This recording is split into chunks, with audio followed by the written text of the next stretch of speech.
Hello and welcome to Solent Soccer Night. My name is Diogo Andrade and we have a football field show for you this evening, covering all the action from across the country.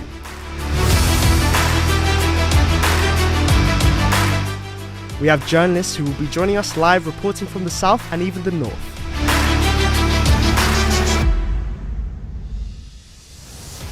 I'm also joined in the studio by Nathan Wallen, Harrison Richards, Tom Scrouston, Cameron Moody and Billy Hunter, who will be keeping us updated on some of the biggest games tonight. Thank you very much for joining me, guys. Thanks for having us. So Saints are currently sitting second in the Championship, 11 points behind Leicester, and a win tonight will bring the gap between them down to 8 points, with 15 games left to play in the season. Bristol City are 13th on 41 points, with the potential to go up to 11th after tonight. The teams have faced each other 49 times in all competitions, dating back to 1897, and Saints have come up on top 26 times. Southampton manager Russell Martin doesn't think the team will be comfortable in the end of the season with their position because of how competitive the league is. Usually in any championship season, if we had these points, I think we'd be quite some way clear in one of the top two positions. I think we have to use that frustration that we have been on such a brilliant run. We've still got so much work to do, and it's not comfortable, and it's not going to be comfortable right up until the end of the season, I don't think. With 2 games kicking off at 7:45 in the Championship and League One, as well as 3 ties at 8 p.m, including a couple of Champions League fixtures, we have an exciting show ahead for you. South Coast rivals Portsmouth are also in league action this evening against Cambridge. Harrison has the build-up for this game. Portsmouth welcome Cambridge to Fratton Park tonight and hopes to extend their lead at the top of League One, with second place Derby and third place Bolton all having games in hand. It's a crucial game and important 3 points is needed. There are 2 changes for Pompey tonight: Abu Kamara and Kusini Yengi coming for Callum Lang and Colby Bishop for Portsmouth, while Cambridge make 3 changes. Broppy Thomas start, while Gibson makes his debut after joining on loan from Bristol Rovers. And the final 7:45 kickoff this evening is Rotherham versus Hull City. What can you tell us about this matchup, Tom? Championship's basement side Rotherham United welcome playoff chasing Hull City at New York City Stadium in a Yorkshire derby. The Millers are struggling this season, only winning 3 games and 13 points from safety, whilst the Tigers are looking to move into the playoff positions as they look to return to the Premier League for the first time since 2016-17. 4 changes for Rotherham tonight.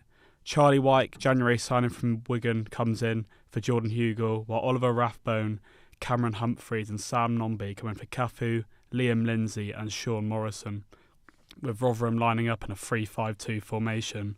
Well, for the host Hull, they make 1 change, with EFL veteran striker Billy Sharp coming in for Turkish international Ozan Tufan, as the Tigers set up in a 4-2-3-1 formation. Cam and Billy are also preparing some huge ties in the Champions League, with the round of 16 starting tonight. What can we expect from the Leipzig versus Real Madrid game, Billy? I'll be covering that game. I think it's probably the best game of the night. A round of 16 clash in Champions League as 14-time Champions League winners Real Madrid travel to Germany to take on Red Bull Leipzig. These 2 teams have only met twice before, winning 1 game each, both at their home ground. So I think it'll be a competitive game tonight, and I'm really looking forward to watch these 2 battle it out.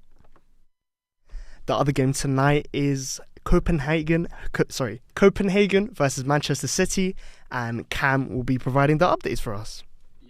Covering the reigning European champions, Manchester City, as they begin their defence of the trophy with a trip to Copenhagen tonight in the first leg of the last 16. Guardiola's men have made a few changes from their victory at the weekend against Everton, with the likes of Grealish, Bernardo, Kevin De Bruyne and Kyle Walker all returning to the squad.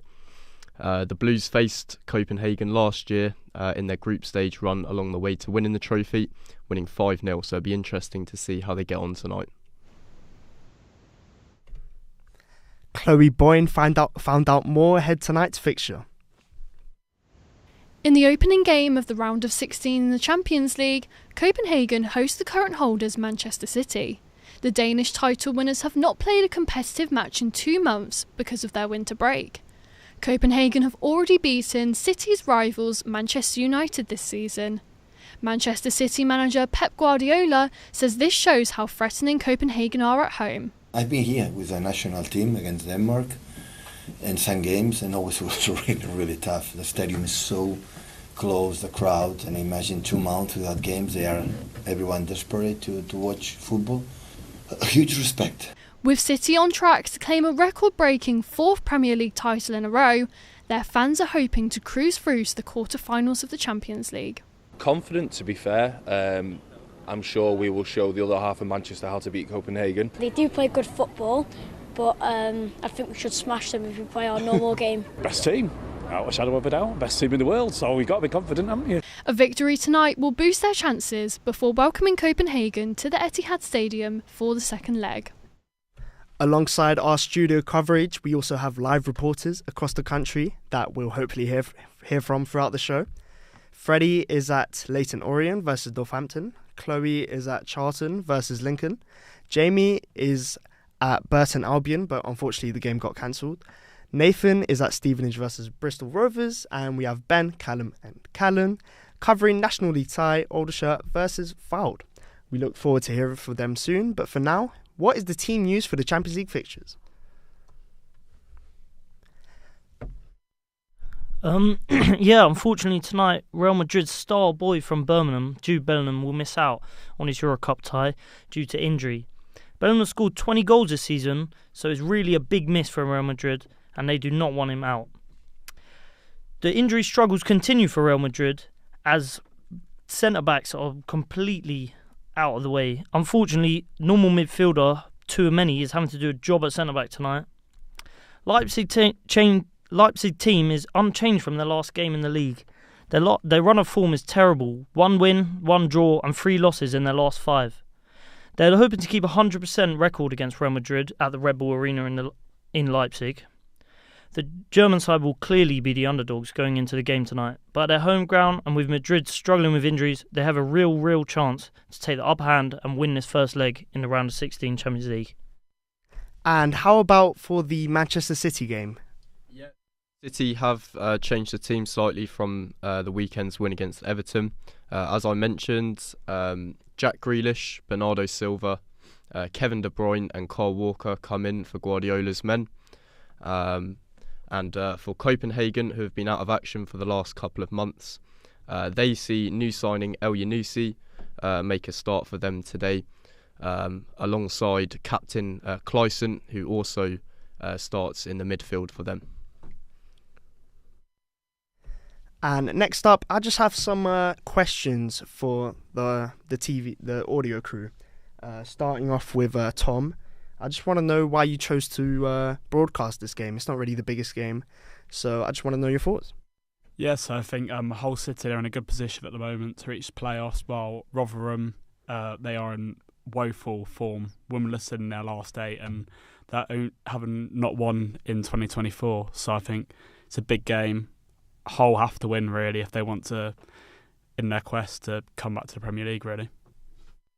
And the last time that Hull City were in the Premier League was the 2014-15 season, almost a decade ago. Why do you think that the Tigers are struggling to get back up, and how long do you think it will take for them to get promoted, Tom?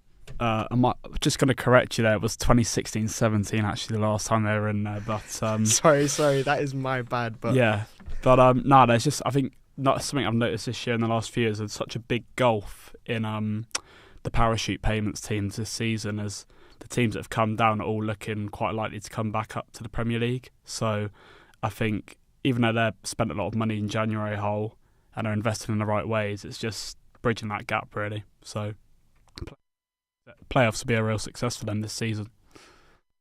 And you being a Hull City fan yourself, who is your favourite Hull City player of all time? I'm very curious. But probably Jared Bowen. You know, he was great for us, and as soon as he left, it was a disaster for us, really. Does that have anything to do with him marrying Love Islander Danny Dyer, or? Because to be fair, that happened when he was at West Ham, so wasn't any relevance to us. But good on him, really. He's done well for himself. Okay, and on to Nathan. What do you think the 3 teams that will be promoted into the Premier League this season? Who do you think they will be? It's going to be the three teams that were relegated. Really, they're in a different class of their own in the Championship. Leicester's flying well above everyone else. Southampton's 25 unbeaten, going on to 26 potentially by the end of tonight. And then Leeds are third, only a point or two behind, I believe right now. So it's a battle for second at this point. But they're all three of them that came back down last season are going to go straight back up. And now to the Premier League. Who do you think is going down this season? Oh, that's a tough one, because Luton, at the start of the season, I was expecting them to go straight back down, but recently they've been really entertaining to watch, high-scoring games, so I'm not too sure. Burnley definitely will, and then try and think who else could go down, really. Burnley is realistically will be the same three that went up. They'll just yo-yo and flip between each other, but I hope to see one of them at least stay up. Yeah, I think I agree personally. And for the next question, I put myself into a Saints supporter, and I'm going to put you as well into a Saints supporter's shoes. Would you rather be in the Premier League or the Championship as a Saints supporter? That is a tough one, because just looking at their form from last season in the Premier League, Premier League, they were woeful. Realistically, they were horrible. So, and right now they're soaring in the Championship. So it depends. Would you rather have the big TV money, or would you rather see your team win? Don't know. Me personally, I would rather see my team win. You see that with a lot of Premier League clubs. They just lose game week and week in, week out, and they just it's just depressing for the fans, especially considering the amount of money they put into the tickets. So I would personally rather be in a league where my team would win some games, and yeah, I think it's just more enjoyable as a fan. And with onto Portsmouth now. The last time that Portsmouth were in the Championship was a decade ago. They are currently first in the league. They're doing pretty well. And Harrison, do you think that it's looking likely that they'll be promoted to the Championship? Or how do you think they're going to do? Well, they're in a very good position at the moment. Obviously sitting top with 66 points from 32 games, but you've got Derby County up there.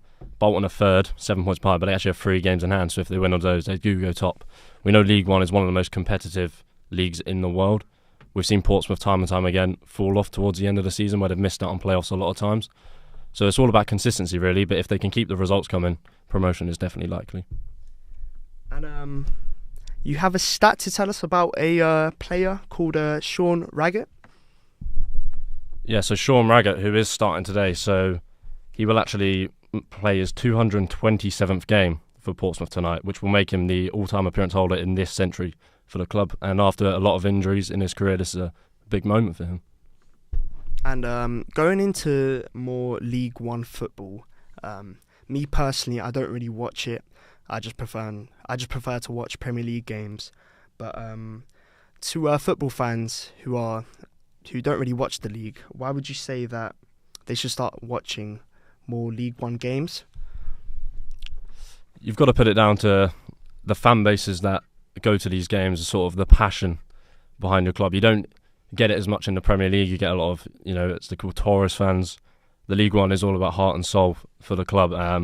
You get some incredible moments. You get some great stories as well. We've seen teams like, just a quick example, Bournemouth, they were League One not long ago, now look at them. So it's a league that definitely deserves, to be watched and praised a lot more. Definitely. And now I want to ask some questions about the Champions League. So we'll start off with Billy. Who do you actually think is going to win the Champions League? I'm very curious. Well, I think the obvious one has got to be Man City. I mean, Haaland's he's just a machine. He scores goals for fun. De Bruyne has just come back from injury and he's already made an impact on the team. So I think they are massive favourites to win it. You can't rule out Real Madrid though. I mean, I'm going to watch their game tonight. I know Bellingham's missing, but he's scored 20 goals this season already from midfield, so you can't knock him for that. So yeah, I reckon this Champions League will be quite quite entertaining. I reckon it'll come down close. Definitely. And with you, Moody, who do you think is going to be the underdog of the tournament? Yeah, so I think in terms of underdogs, maybe you have to throw Napoli into that category. I think if you look over the last couple of years, especially in Europe, they've looked quite promising. I think Kravitz Schuyler, the winger that they've got, and Osimhen also now coming back from AFCON, he could have a big impact in the knockout stages. But I also think Leipzig, Real Madrid's opponents tonight, they could throw up a much tougher fight than people are expecting. So, yeah, let's see how they get along tonight. And now the games are about to kick off with Portsmouth. Obviously, this is a very important game. Starting to look into the lineups now.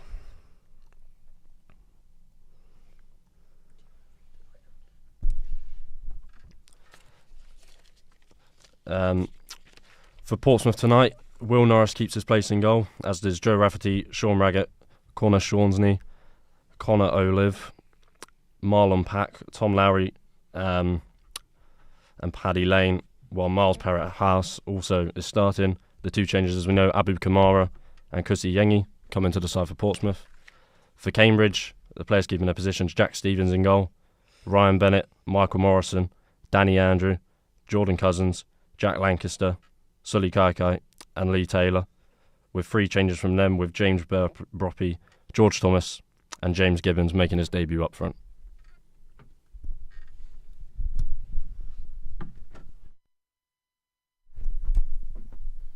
So for the Rotherham side, Victor Johansson in goal, with a back five of Peter Chioso and Sebastian Revan, who was on loan from Aston Villa, as their wing backs, while Lee Peltier, Cameron Humphreys and Hakeem Adofin are in the centre-back positions for the worst defence in the league, while Chris Christ, Junior Taihai, Oliver Rathbone and Sam Clucas, who plays against his former club, go in midfield, with Charlie White, new signing, and Sam Nombe in attack.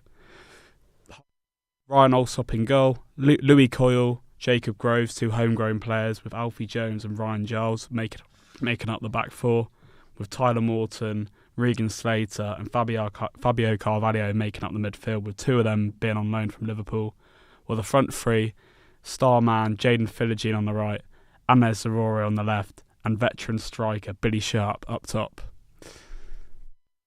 And over to Nathan. Yeah, so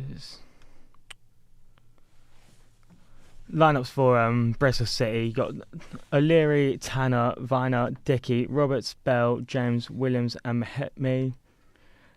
Knight, Conway all starting, and then substitutes of McCurney, McCormick, King, Sykes, Wells, Garner, Hickman and Badgick, Knight Label, Melbourne. They're playing a 4-4-2 tonight, where Southampton are playing a 4-3-3 with Bazunu, Walker Peters, Hartwood Bellis, Bernac, Manning, Smallbone, Charles, Rovwell, Brooksy on loan from Bournemouth, Adam Armstrong, who's making his 100th appearance for Southampton tonight, Edoze with the substitutes of Fries, Lumley, Stuart Armstrong, Mara, Solomana, Fraser, Amo Amenyo, Meghoma and Dibbling.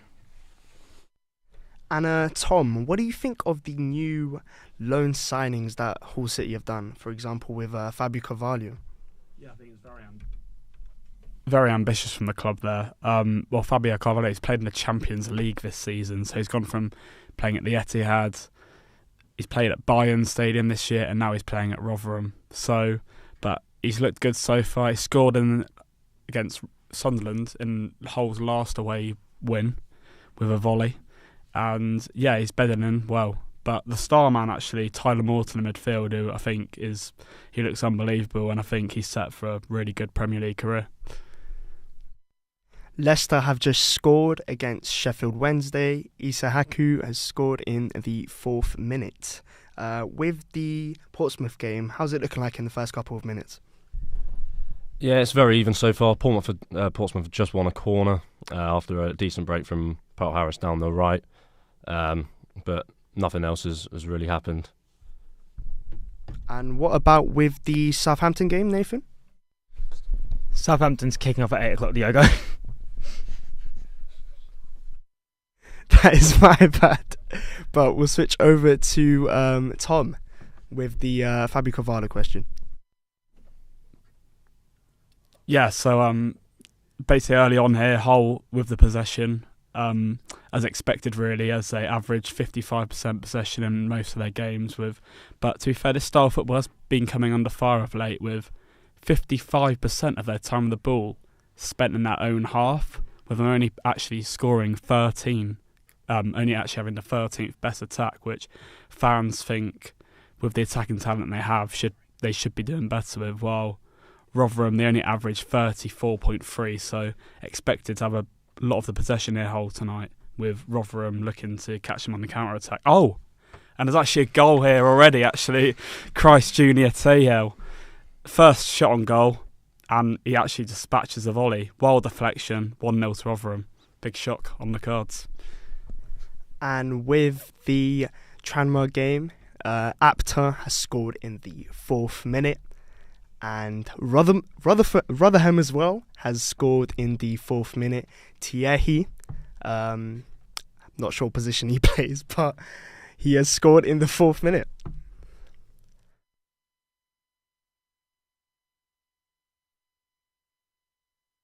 Any updates on the Portsmouth game? Well, as you would expect, it's Portsmouth who are dominating the ball. They're just exchanging some passes around the back. Cambridge have one of the best defences in the league, in all fairness to them, so it's not going to be an easy one for Portsmouth to break down, as we see Cambridge going long as we would expect all night. But Portsmouth have got to be patient, as we know, and chances will come their way. And what about the Hull game? Yeah, so really against the run of play actually early on. First shot on goal for Rotherham. A cross in from the box from Sebastian Revan, cleared away, and Christ Junior Tehel with a pot shot from the edge of the box. Wild deflection off Jacob Greaves, wrong foot's Allsop in goal, and Rotherham are on course for their 4th win of the season as things stand. So big shock on the cards here. And with the Real Madrid game, Billy, what should we expect? Well, I think it will be dominated by Real Madrid. You know, they do have the better team. It's clear to see, but you never know. I've just been watching some Xavi Simons highlights, and he has been looking absolutely unreal. PSG will definitely be calling him back because he's only on loan at Leipzig this season. But he scored 2 goals and 2 assists in the Champions League in only 6 Champions League games. So I reckon it won't be a walk in the park for Real Madrid today. They do have injuries. They've got Kroos coming back. You know, he's getting old. He's getting up there. So I don't think it's going to be easy for Real Madrid, but we'll have to wait and see. Kick off in 10 minutes. If you were Xavi Simons, what would you do in this situation if PSG came calling back for you, but you didn't have a guaranteed starting? You weren't a guaranteed starter in the 11. You know what? I reckon he would get into PSG's team. So I reckon we would just fly straight in. I mean, he's playing unbelievable football. If he's doubting himself now, then you know, I don't know if he's in the right line of work, but he's playing well. And I think he should go to PSG, and him and Mbappe, it's going to be scary for next Champions League. So I'm looking forward to see what he does. Yeah, that link up would be crazy. And on to Stevenage, who have scored in the 6th minute. Hemmings against Bristol Rovers. I know a certain Nathan will not be too happy about that. On to Leeds, who have scored in the 8th minute. Somerville, Leeds star boy, has done it. Shrewsbury has scored an own goal in the 7th minute. Caden. And also Halifax has also scored. George in the 8th minute has done it for them. Any updates on the Portsmouth game? Nothing so far. The only thing happening, Bennett has gone into the book already 5 minutes in. An early caution after a late challenge. Portsmouth, again, just got to be patient. We know Cambridge have a good defence, a good midfield, so they'll be tough to break down, but it's all about patience. What about you, Tom? Rotherham seem really up for it here. You know, they've looking dangerous. Another chance. Cross into the box. Peter Kerr, so back post, forces Olsen into a great save. out for a corner, but nothing results from the corner. And what about you, Moody? Do you think? Can you comment on the Calvin Phillips situation for me? Because I think that's really interesting how that whole situation has planned out. Yeah, sure. So I think Calvin Phillips has been struggling for consistent game time at City ever since he signed for the club, to be honest with you. And when you look at the player that joined the club from Leeds, he's not even a shadow of himself. So I think it was important that he moved. I think West Ham's probably not a bad option for him. David Moyes is an excellent coach, and he'll probably be able to regain some form for the lad. But having seen his first couple of games at West Ham, I don't think he's been excellent so far, and he's definitely not sort of regained any of his previous form. So I think it'll be important for him to try and get back up to speed before the Euros in the summer. Do you think that his faulty performances are for him to blame, or is it because of Pep Guardiola? Because obviously Pep Guardiola, he has called him overweight and he hasn't really put a lot of faith in him. So what do you think about that, Cam? Yeah, I think Guardiola's obviously a very strict coach, as a lot of people are aware, and he demands a lot from his players. And if the players that he's got in his team aren't fitting exactly into that sort of style and system that Guardiola's demanding, they're always going to struggle. And I think with Phillips, he's technically not a bad player. I think you saw from his performances at Leeds that there is definitely a good player in there. But I think it's probably down to the sort of system that Guardiola's got in place. It's not an easy system that every player can sort of adapt to that quickly. And with Rotherham, Tom, currently bottom of the table, how important do you think holding the lead could be in a competitive championship season, to say the least?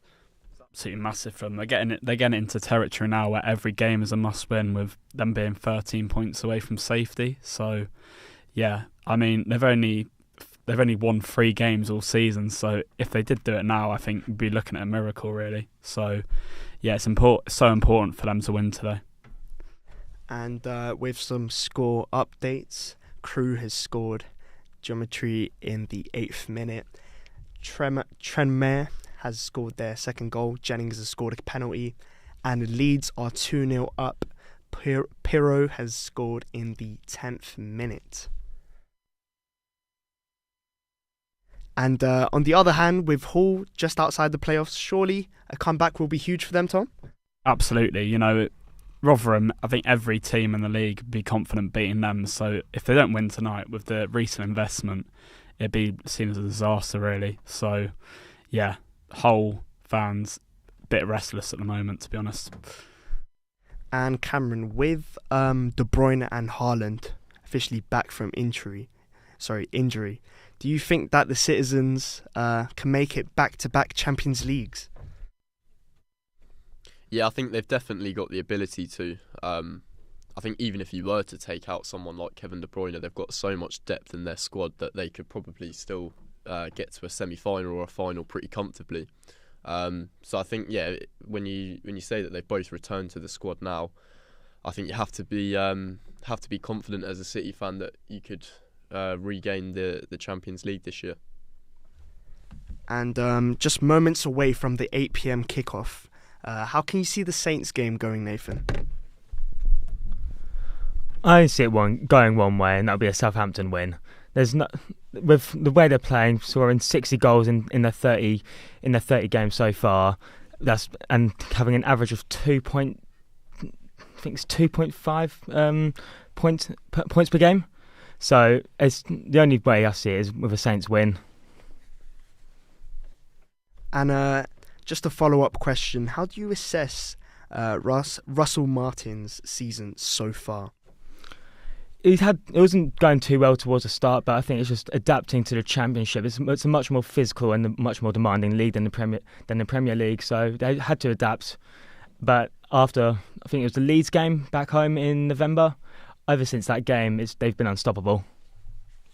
And onto the Portsmouth game, has anything changed, or is it still pretty nothing really much happening?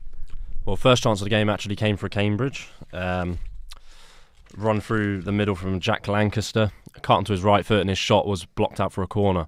The first corner caused a lot of problems with the keeper tipping it out for another corner, which then the second one was straight into his hands. A Portsmouth counter, which led to nothing, and now Portsmouth are starting to get on top in this game.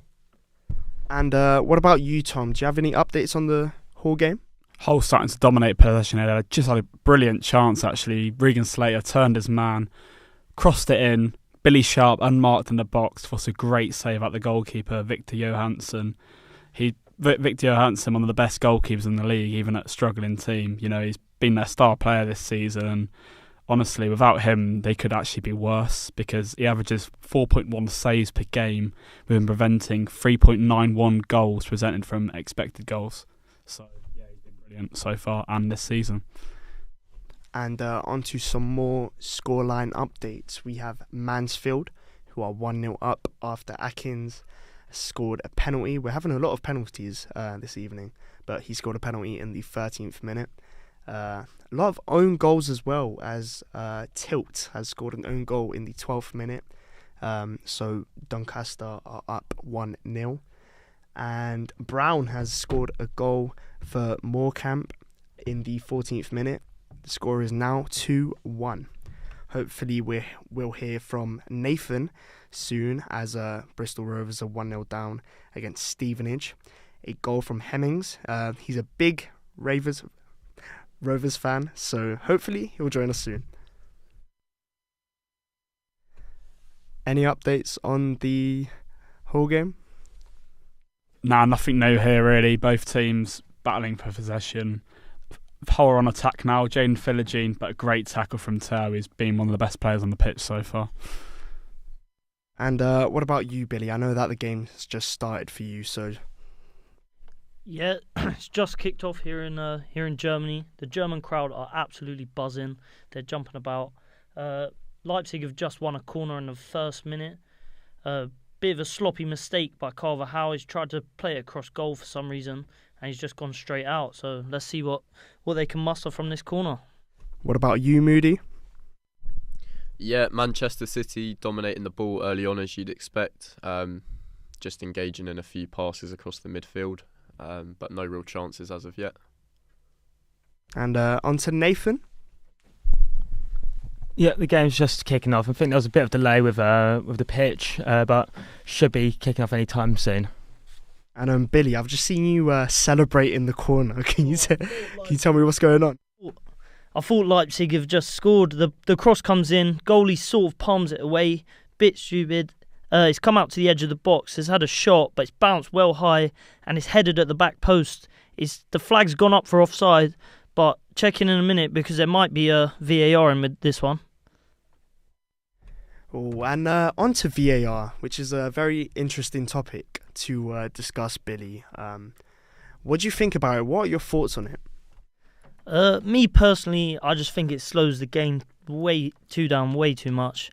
I mean, it's not been used effectively, and most of the time they get the decision wrongs anyway, so I think it's stupid. They have ruled this one on for offside. I think they have made the right call with this one, but most of the time it's just stupid.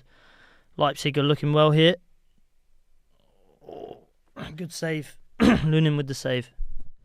But do you not think that you cannot look at the other side with for example, with the Lampard goal that was disallowed against Germany, but clearly was a goal. So do you not think that the technology helps in situations like that? I mean, of course, I was absolutely gutted when that happened. But, you know, sometimes people are going to make mistakes. I think it should help, but VAR just hasn't been used effectively whatsoever. I think it could be a good tool if it's used right, but at the minute it's just not. So I think either scrap it or put a lot of work into it. And now I just want to talk about more into the game. Mbappe, he's been linked with Real Madrid as long as I can remember. Bellingham's been doing great, but he's not really a striker. He's not really the man that Real Madrid is looking for in terms of that position. So do you think that the Frenchman is the missing piece in the puzzle? I think Mbappe would do unbelievable things at Real Madrid. I mean, right now they're playing two centre forwards with Vinny Jr. and Rodrigo. Both players are wingers. Like, that's not their position. Mbappe goes up front, and I think he will score whatever he wants really at Real Madrid, and it will give them massive chances to win these Champions Leagues and add to their tally, because right now they're at 14. And with Real Madrid's biggest star, Jude Bellingham, being out in today's game due to a sprained ankle, actually, he will be out for until early March. Do you think that this will impact Los Blancos, or will they just be fine without him? I mean, it's a huge miss. He's an amazing player, but I mean, they've got Brahim Diaz in that role where he was playing, so I think they will be alright. They've got good squad depth, but he is their star man at the minute. £100 million. You don't want him to be injured, so let's hope he has a speedy recovery, and hopefully he's back for England in the Euros. And on to Nathan. I want to ask if there's anything going on in the game. Yeah, Bristol City's just had a counter-attack and had a shot on target, but luckily for Southampton, Kyle Walker-Peters came in and blocked the ball for a corner, but the corner's gone absolutely nowhere. And this is a question for both Tom and Nathan. With Norwich and West Brom, they've just scored, sending them into the playoffs in the Championship. Do you have any comments on that? No surprises there, really. I think West Brom have looked really good all season. I think they've got one of the best managers in the league in Corberan. Well, Norwich, yeah, they're always going to be there and thereabouts in the Championship. They're proven promotion contenders. And what about you, Nathan? I mean, just as Tom was saying, Norwich have always been really good in the Championship, always floating between the Championship and the Premier League. So it's not a surprise for them to be in the playoff spots, even challenging for the playoff title. Cam, do we have any updates with the City game?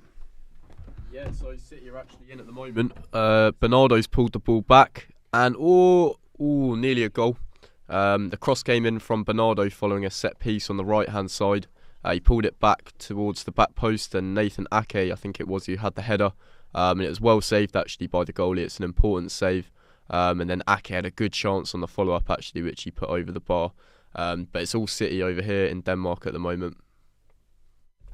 And I got a bit carried away, but here are some more score updates. We have Salford City, who have scored an own goal.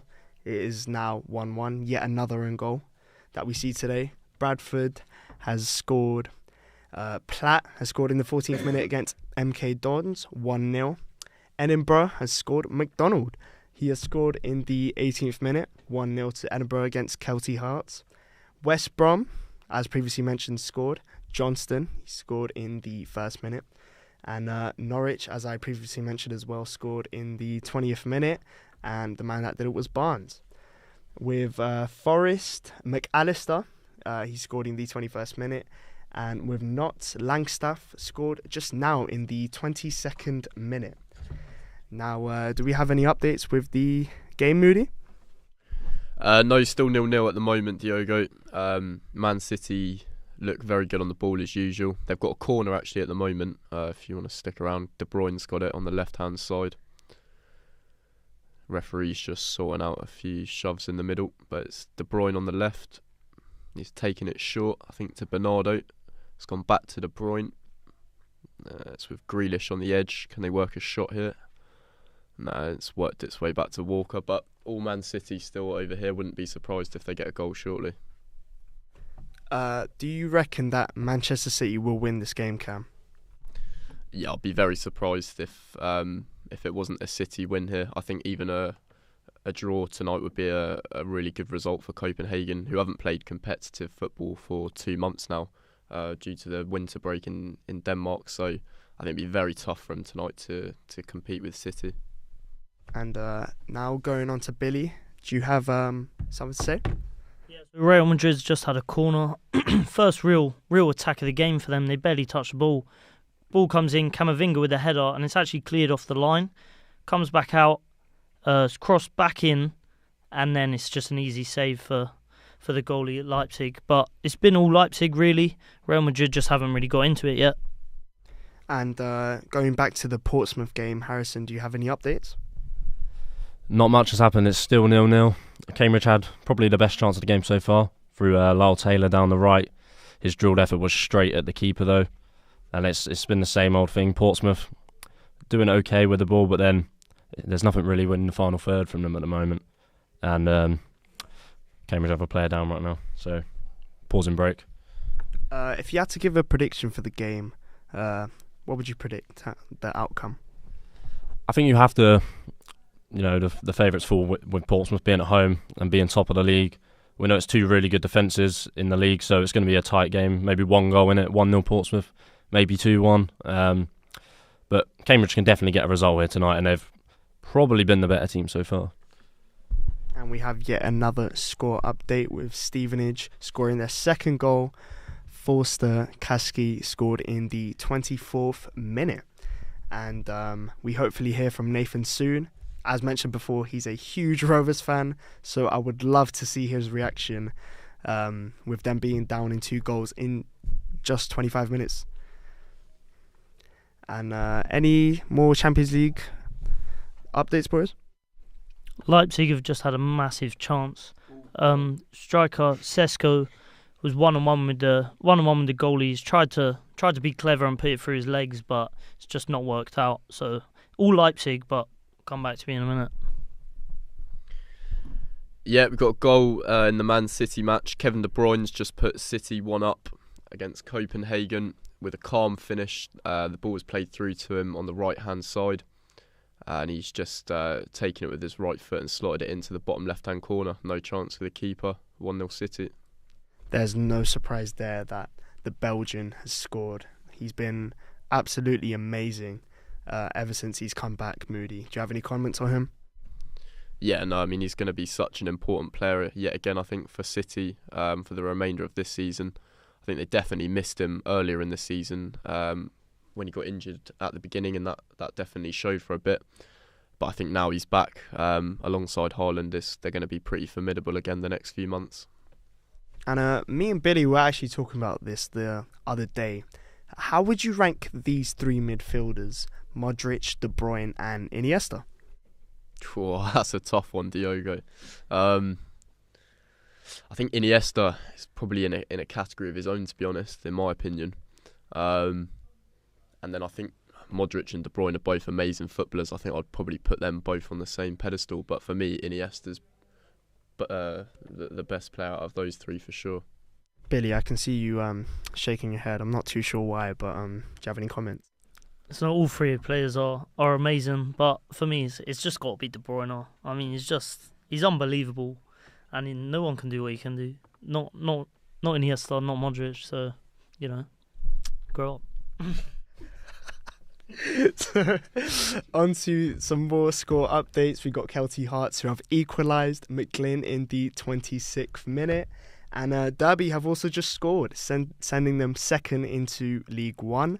Harrison, should Portsmouth begin looking over their shoulder if they can't secure a win this evening? Definitely not. It's way too early in the season for that. And they've still got that 6-point cushion, despite obviously other teams having games in hand. But we know in this league, points on the board are better. On some more score updates, we've got Derby, who have scored in the 24th minute. Bird. Oh, and we've also got Norwich, who just scored now. Sargent in the 28th minute, 2-0 against Watford. And we've also got Swindon, who scored. McGurk in the 24th minute. And I just want to check on the updates for the other games, Nathan. Yeah, I mean, so far it's been quite surprising. Bristol City's had majority of the ball. Southampton really haven't been getting into it as well. It's just been passed around, picked apart, and Bristol's been able to get through on the attack, but they just haven't been able to do anything with it, really. And what about you, Tom? Well, I was giving him the big billing before the game. The Millers goalkeeper, Victor Johansson, and wow, he's proved me right. He's made some great saves here so far. One from a corner. Jacob Greaves, really down low left for the goalkeeper, and yeah, he's keeping them in it at the moment. And do we have any more updates, Billy? No, more of the same really. Leipzig controlling the play.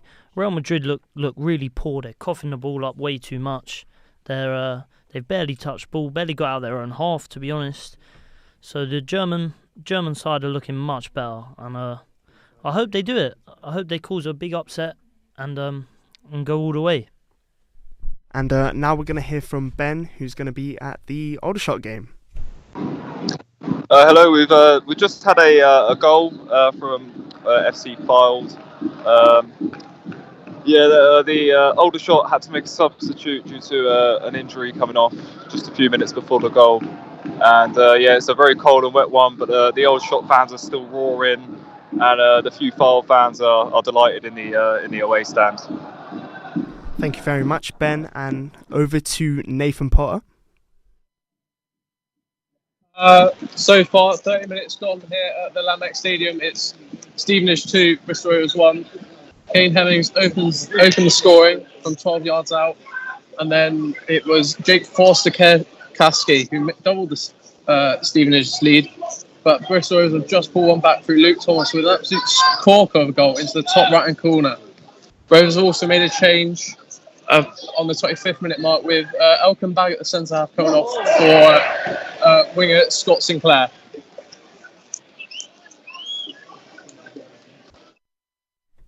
And Nathan, we were very curious of your reaction as a Rovers fan to be 2-0 down in quite a short space of time. So how are you feeling at the moment? I prefer not to speak on the matter of how I feel currently. It's quite worrying. And over to the more score updates with Mansfield being 3-0 up. Boateng has scored in the 30th minute. And on to Nathan. Have any plays stood out in the Saints game within the first 15 minutes? I mean, for Southampton particularly, the defenders Kyle Walker-Peters and Bazunu, they've both made incredible blocks to keep their team level here. Bristol City, they've been all over just dominant. So there's been no standout players. They've just been playing well, gelling well as a team. So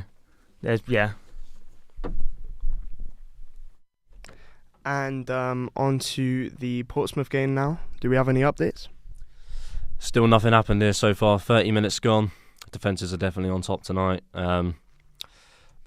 Same thing. Portsmouth have got to be patient. Cambridge are definitely dangerous with their long throws, and they might have a chance. Blocked out for a corner, it seems. Goal kick given. And with some more score updates, we have Thomas, who scored in the 29th minute. It is currently now 2-1 against Bristol Rovers. It is currently 1-1 in the Barrow and Forest game. As I previously mentioned, Mansfield are up 3-0. AFC Field is up 1-0. Oosterbasi scored in the 29th minute. And Cheltenham are 1-0 up. Bonds has scored in the 31st minute. Now I want to go to Moody. Do you have any more updates for the game? Yeah, it's all still City. Diogo, they're very much in control. I think Jack Grealish has actually just gone down.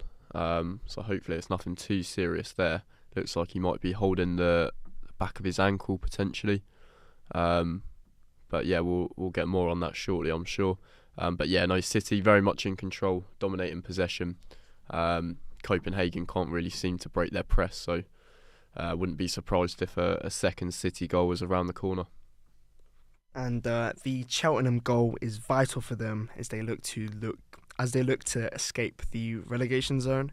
They've recently signed Matty Taylor and youngster Jordan Thomas from Bath City, so hopefully they'll provide a boost.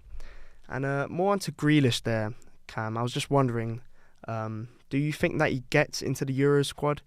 He hasn't really skyrocketed for City as everyone was expecting, so I just want to hear your thoughts. Yeah, well, currently he's on a heap on the floor, looking like he's in quite a lot of pain. So probably not at the minute. But I think Southgate's looks like he's like he likes Grealish. He seems to have picked him quite a bit previously. So I wouldn't be surprised if there's a place in the squad for Grealish. He is a very talented player. But I think in that area, when you look at the likes of Foden, Saka, Kane, it's quite a front three there, so maybe it will be difficult for him to get a starting spot, but I think there's definitely a place for him within the squad somewhere or other. A bit more into the Euro squad, do you think that What do you think about Southgate going to see Jordan Henderson himself at the games when other youngsters, such as the likes of Ross Barkley, Eze, and other people are probably not going to get called into the squad? Just are not being given that fair chance. Yeah, I did laugh actually when I saw that Southgate was at the Ajax match. It's obviously been made very sort of public that he's got quite a close relationship with Henderson, and that he seems to have a few favourites, if you like, within that England squad, and Henderson's definitely one of them. I think it's probably frustrating for the likes of Eze, as you mentioned, who are sort of in and around the team. Probably think it'll be a sort of harder job for them to come in when you've got those sort of stone walls in the side that Southgate doesn't like to move. So I think, yeah, he probably should open his eyes up a little bit more within the Premiership, and keep his eye on a few of our younger assets. But I wouldn't be surprised if Henderson was in the Euro squad, to be honest with you. On to some more score updates. We got high-flying Bolton, who have also scored against Wycombe Wanderers, with Derby and Bolton, who sit behind Portsmouth, both scoring. Surely Pompey needs to get their scoring boots on too, Harrison, right? Doesn't look like it's going to happen anytime soon, though. There's been not a lot of chances the whole game. It's been just back and forth, to be honest. But we know there's time to turn it around for both teams. But you know, they could play for another hour at the moment and not score. So we'll see how it goes. On to more score updates. Harrogate are being absolutely thrashed by Mansfield. Nichols has scored in the 34th minute, making it 4-0. And Leyton Orient have also scored. O'Neill scored in the 35th minute. Hopefully we'll hear from Freddie Kilby soon. And we also have Leicester, who have scored. They're 2-0 up against Sheffield Wednesday. And it's Jamie Vardy himself scoring in the 36th minute. We also have Notts, who scored in the 35th minute. Mick Goldrick was the man to do it. And we also have AFC Field, who are 2-0 up. Kay has scored in the 34th minute. Now, I just want to ask Nathan, where do you rank Jamie Vardy in Premier League strikers? Oh, that's a tough one. Yeah, there's obviously his run when Leicester won the league, where he was unplayable, breaking through every back line there was.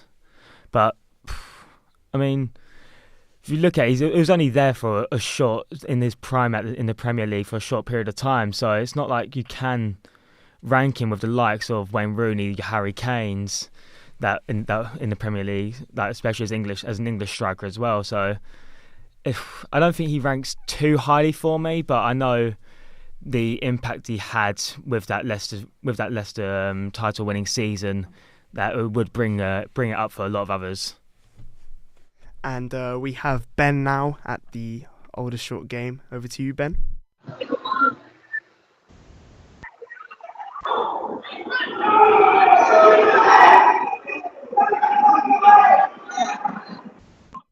Sorry, some technical difficulties over there. Ben, are you there?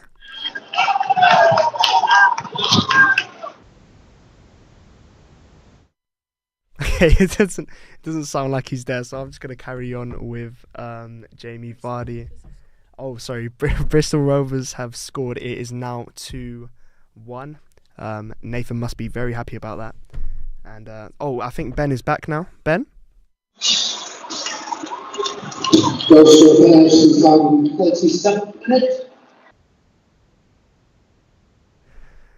I don't think he's back yet.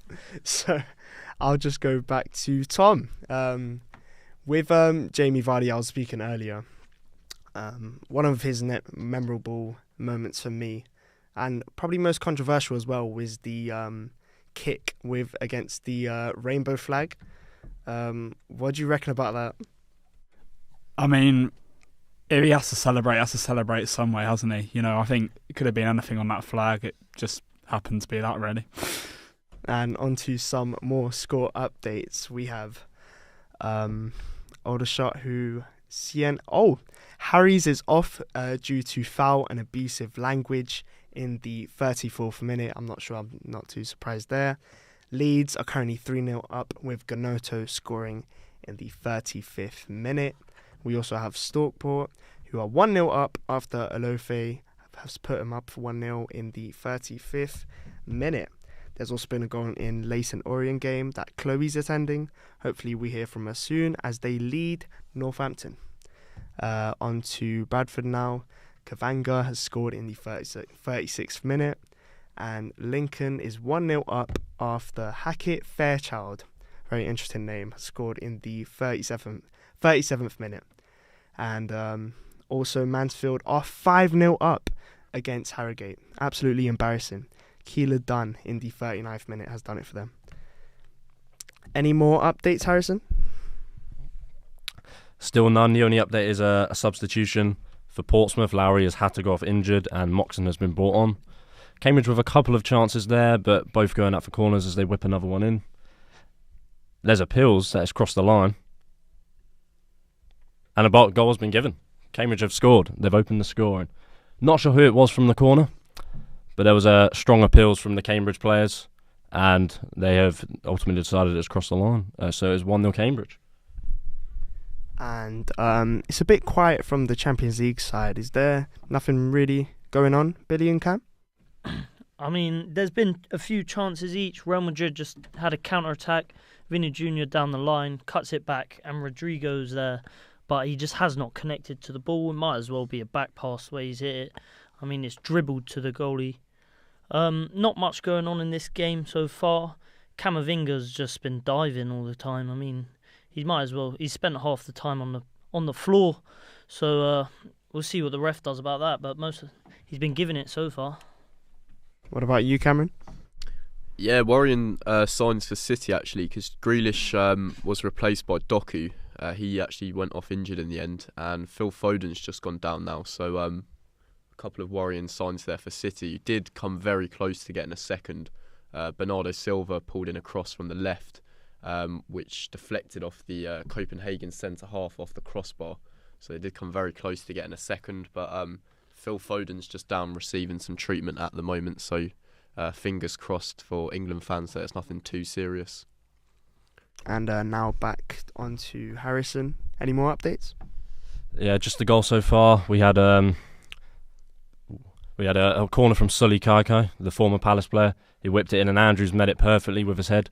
And there was appeals at it across the line from the Cambridge players as the keeper sort of clawed it out. The linesman flagged that had crossed the line and Cambridge had taken a lead, and I think deservedly Portsmouth haven't been in the races so far, and they'll definitely have to step it up in the second half. With more score updates, we have Norwich, who have lost their clean sheet after Watford scored Rajovic in the 42nd minute. And on to Nathan. I saw a little reaction there. Can you tell us more about that? Yeah, David Brooks just picked up the ball, just took it past all the Bristol City defenders. They tried to take him down, but he stood up, managed to ping a ball into the pass the ball into the box, but it didn't go anywhere. And there's a simple the keeper just managed to smother it, and it's been up for a corner. Wigan have just scored in the 41st minute. Jones has done it for them. And on to Cameron now. What's going on with the City game? I thought this would be a very dominant performance, and it's not looking like it. Yeah, I mean, I guess the scoreline's a little bit misleading in the fact that City have been dominating the game. Copenhagen haven't really had any clear-cut chances whatsoever, to be honest with you. As I said, City came close to grabbing a second. That Bernardo cross deflected off of the crossbar, so that's the closest that they've come to doubling their lead. But Copenhagen, just with a lot of men behind the ball at the moment, trying to cope with that City press. Another relentless performance from Guardiola's men so far, to be honest with you. I wouldn't be surprised if a second's not far away. Billy, who do you think the best player on the pitch has been for the whole game, yeah? In the game, to be honest, I think Schlager in the midfield for Leipzig has been doing well. Kroos he's looking old. He doesn't look up to the pace of the game, I'll be honest. But I think Schlager's playing well. He's had a shot on goal. Oh, Jesus Christ. Carvia Howard's just absolutely taken Javi Simmons out. He's done a somersault over his head. So, we'll see if he's injured. He's banging the floor. He's holding his ankle. Does not look good. Come back to me in a minute to see if he comes off. But no, Doesn't look good for Xavi Simons at the moment. On to another score update. Crew are up 2-1 with Turn scoring in the 43rd minute. It's looking like they're going to be winning going into half time. And back to you, Tom. Any updates? It's absolutely all Hull City here. Rotherham are struggling to get out there in half, being a flurry of really good chances. Johansson, first great save from Jacob Greaves' header again. Then Jacob Greaves from the rebound, side netting, really should have scored that one. And a moment of brilliance from Zahore on the left wing, forces Johansson down low. But it's still 1-0. It's a dangerous free kick here. Now I'll provide you an update if anything changes. And now we've got an update with Harrison. Yeah, there has been a penalty to Portsmouth. They've actually woken up a lot since the goal, and they've had a couple good chances. The ball was played into the box, and Yangi sort of took it past about 4 Cambridge players, and he seemed to be brought down. A lot of complaints, obviously, from the Cambridge defenders. But it is a penalty Portsmouth, and a great chance to equalise it just before half-time. And now on to Nathan. I want to catch up with you. How's the game looking like? Yeah, Southampton's really woken up now. They've really started to get into the game. They were dominant in possession beforehand, but they just weren't making any chances. They've started making a lot more chances now, actually passing the ball around rather than just trying to take the man on, and it's really working for them. So I see a goal coming soon, but we're not too sure. I'm not too sure when it'll be and who it'll be. And now we're back to Chloe, who is at Charlton versus Lincoln. Go ahead, Chloe. Thank you. So it's Charlton Athletic 0, Lincoln City 1. We're almost at half time now.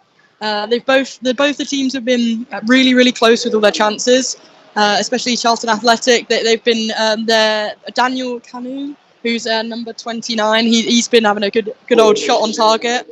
But unfortunately, he's also bagged himself his first booking of the game as well with a yellow card. But yes, unfortunately, Lincoln City have made the first goal with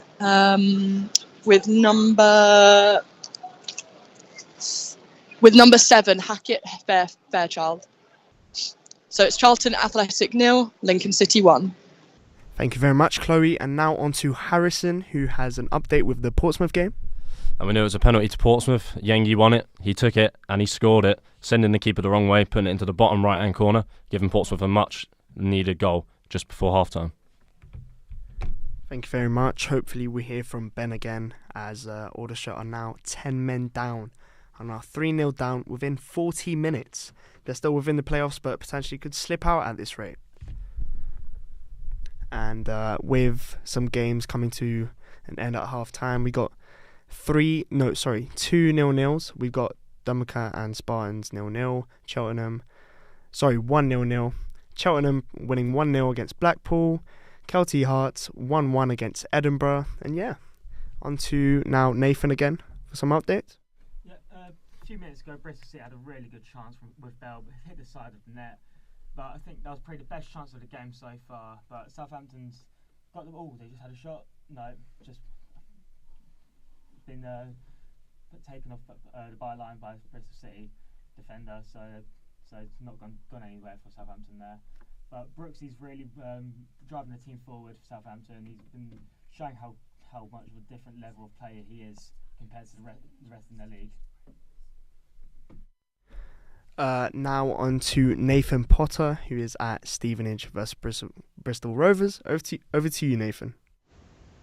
It's half-time here at the Solent Stadium. Stevenage 2, Bristol Rovers 1.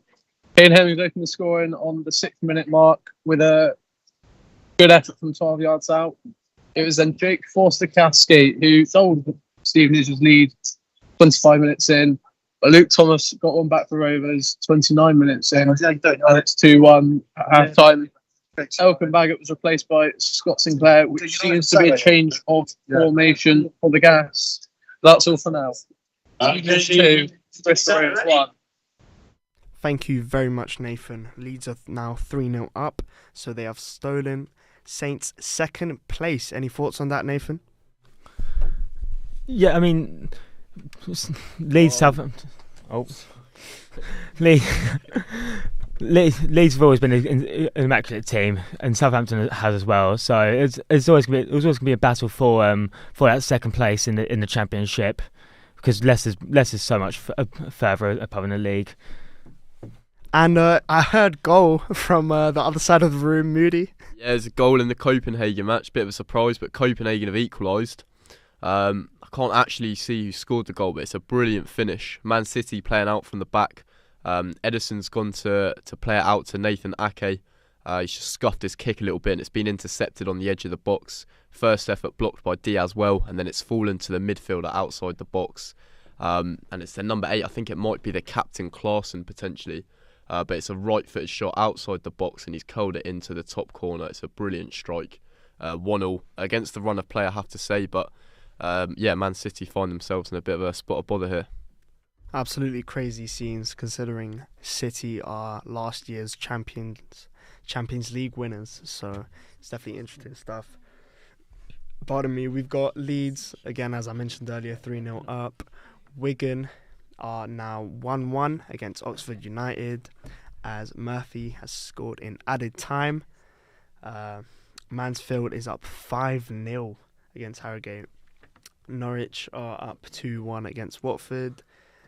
Reading and Fleetwood are having a snorefest, 0-0. We've got Oldham 0 versus Boreham, who are up against them 1-0. We've got Wrexham scoring in additional minutes against Sutton United, 1-1 with Wigan and Oxford United, and we have Birmingham and Blackburn at 0-0. On to Billy with some more updates. Yeah, still 0-0 here in Germany. Leipzig just had an attack. It might be offside, but looks like they've given the corner anyway. Oh no, they have given the offside. Real Madrid come back to it. Still 0-0. Pretty boring game, to be fair. They're sort of equaling each other out at the moment, but hopefully something interesting happens soon. With the game being 1-1 now, Harrison, do we have any more updates?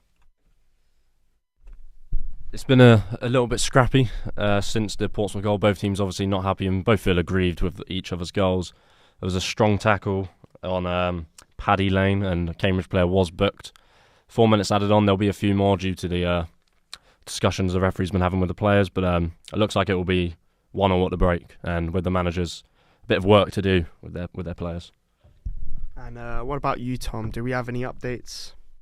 So it's now half-time here. Rotherham are 1-0 up through Christ Junior Tell in the 4th minute, but since then it's been all Hull City, with Victor Johansson being the star of the show in goal for Rotherham, making some absolutely brilliant saves. A couple from Jacob Greaves, one from Zavore, and another from Billy Sharp. So it's 1-0 at the break. Hull have had the better chances. They'll be ruining their missed chances. More to come in the second half. And Nathan, I just want to talk about Southampton a bit more. Back in a couple years ago, 8 years ago, during the 2016 season, they were top 10 positions of the Premier League. They had the likes of Sadio Mane, Virgil van Dijk. Who do you blame for their downfall, as you can say? Well, I wouldn't call it a downfall, really. It's more they are a staple. They were a staple Premier League team, but they've always been able to produce incredible players for their academy. As you said, Sadio Mane's come through the academy. Virgil van Dijk hasn't come through the academy, but he spent a lot of time at Southampton. So I could say Liverpool. You could blame Liverpool for taking all their good players. Definitely, they took the likes of Adam Lallana, Virgil van Dijk, Sadio Mane. The list really does go on. Moody, do we have any updates? It's still 1-1 over here in Copenhagen. City have responded to the goal they conceded pretty well, to be fair. They're pushing to get a second and go back in front. John Stones just had a chance on the right-hand side to try and pull the ball back across the box, but it's been given a goal kick, not a corner. So still 1-1 over here, 38th minute in Copenhagen. And Nathan, is your game still currently going on? Yes, it's 36th minute right now. But, so it's still got 10 minutes to play till half time. Southampton are currently on the attack. So let's see if anything goes on here. But they've got Bristol City. I've got 10 men behind the ball, so I'm not too sure if anything will. Ball's been crossed out wide to Kyle Walker-Peters, bringing it back in. It's just been passed around the back. I don't think there's anything going to happen right now.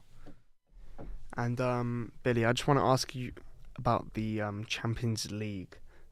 This season, me personally, I don't find it as exciting as the other seasons. Do you think this could be because of some rules being taken away, or do you really think that a new format is needed? I mean, personally, I haven't followed the Champions League either, as I normally do. I don't know. You see the same thing every year, so it does get dull after a while. But as we move into the later stages, there's going to be bigger teams playing against each other and hopefully better games. I mean, I thought this was going to be a good game, but at the moment it's been pretty dull. Not a lot's going on. Cruz is just standing with the ball at a minute. I mean, he doesn't have a clue what he's doing. He should go back to he should retire soon, I reckon. He's past it. He's over the hill. And what about you, Moody? Obviously, a couple of years ago, we had the suggestion of the Super League because Perez had stated that people were getting bored of the Champions League. And maybe Perez was right. What's your thoughts?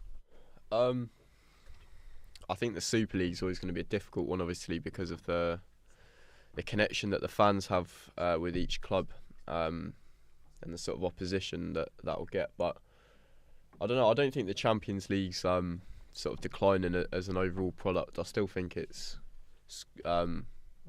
gains a lot of attention and viewers. I think obviously now UEFA have changed the format of the competition anyway, so I'm pretty sure that's from next season that comes in place. So it'll be interesting to see how that affects it.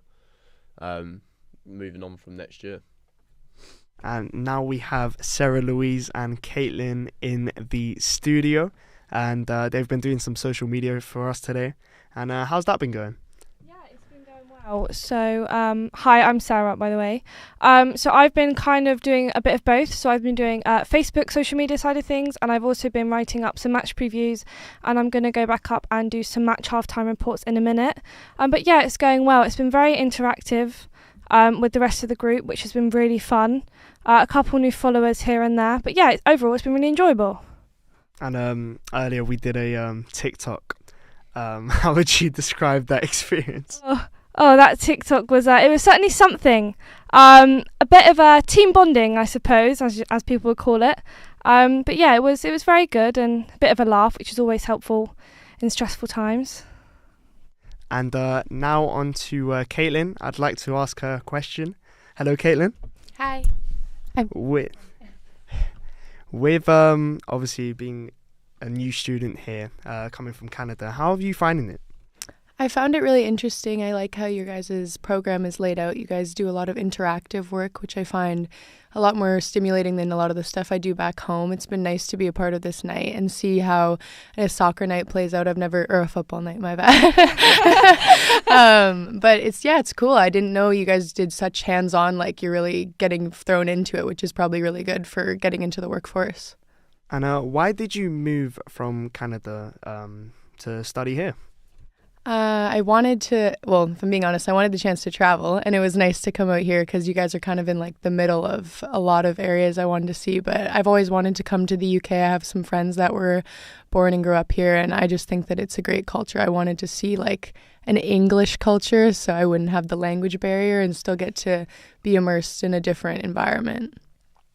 Definitely. And would you recommend that if any other students are looking to study sports journalism, what would you tell them? So maybe some advice? I mean, I've never been super into sports, so this program has definitely shown me how rowdy it can get, and it's pretty interesting. I'd say some of my friends back home might like it if it was a bit more focused on hockey. And back to Sarah Louise now. Why have you picked to do social media today? So I actually help out with social medias at another football club called Bashley Football Club. And I really enjoy social media. It's something that I've always enjoyed. I'm always on my phone. Absolutely love doing that. And I've grown up with social media, as I think a lot of people probably have.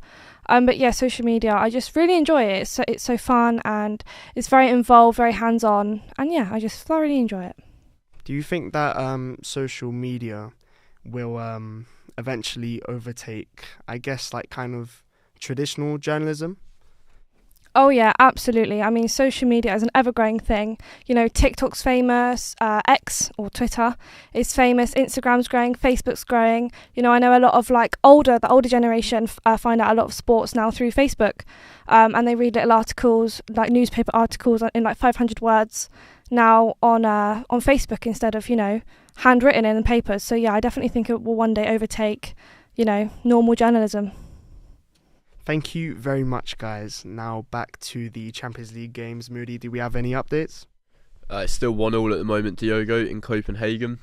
To be fair to the hosts, they've upped the pressure quite a lot since they've scored that first goal. And the fans have definitely ramped up the atmosphere by the looks of it. And they're making it a difficult tie for City, but still 1-1 at the moment, 44th minute. What about you, Billy? Yeah, still 0-0. Sorry. Openda's gone down with an injury, but Real Madrid just do not care. They went straight forward. Good move. Ended up with Vinny Jr. with a shot, but the shot is wild. It's not even close to the goal. So poor effort. Still 0-0. Real Madrid Leipzig. And Harrison, do we have any statistics? Cambridge are playing a dirty game, it seems. They've committed 7 fouls. Portsmouth only committed 4 yellow cards to Cambridge in the first half as well. So if you've got a bet on yellow cards, then you'll be loving it. But it seems like we've got a goal in a Champions League game. And what about you, Tom? What is the current update with Hull?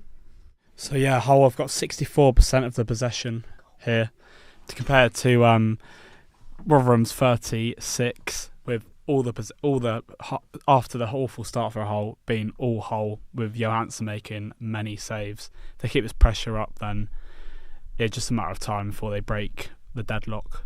Now I'm moving on to Moody. We have an update with the score. Yeah, City have just made it 2-1. It's Bernardo Silva. Kevin De Bruyne had the ball on the right-hand side of the box, and his deflected cross found its way to Bernardo, who tucked it in with his left foot into the bottom left-hand corner. 2-1 City, and we've just entered added time, so 2 minutes left of added time before the end of the first half. And now on to the Real Madrid-Leipzig game, which is still 0-0. Any comments, Billy? 0-0. It's just gone to half-time. Manager of Leipzig, Marco Reus, has just had a booking for running his mouth at the ref. Ancelotti's not happy either, but he's always looking miserable. Half-time 0-0, Real Madrid-Leipzig.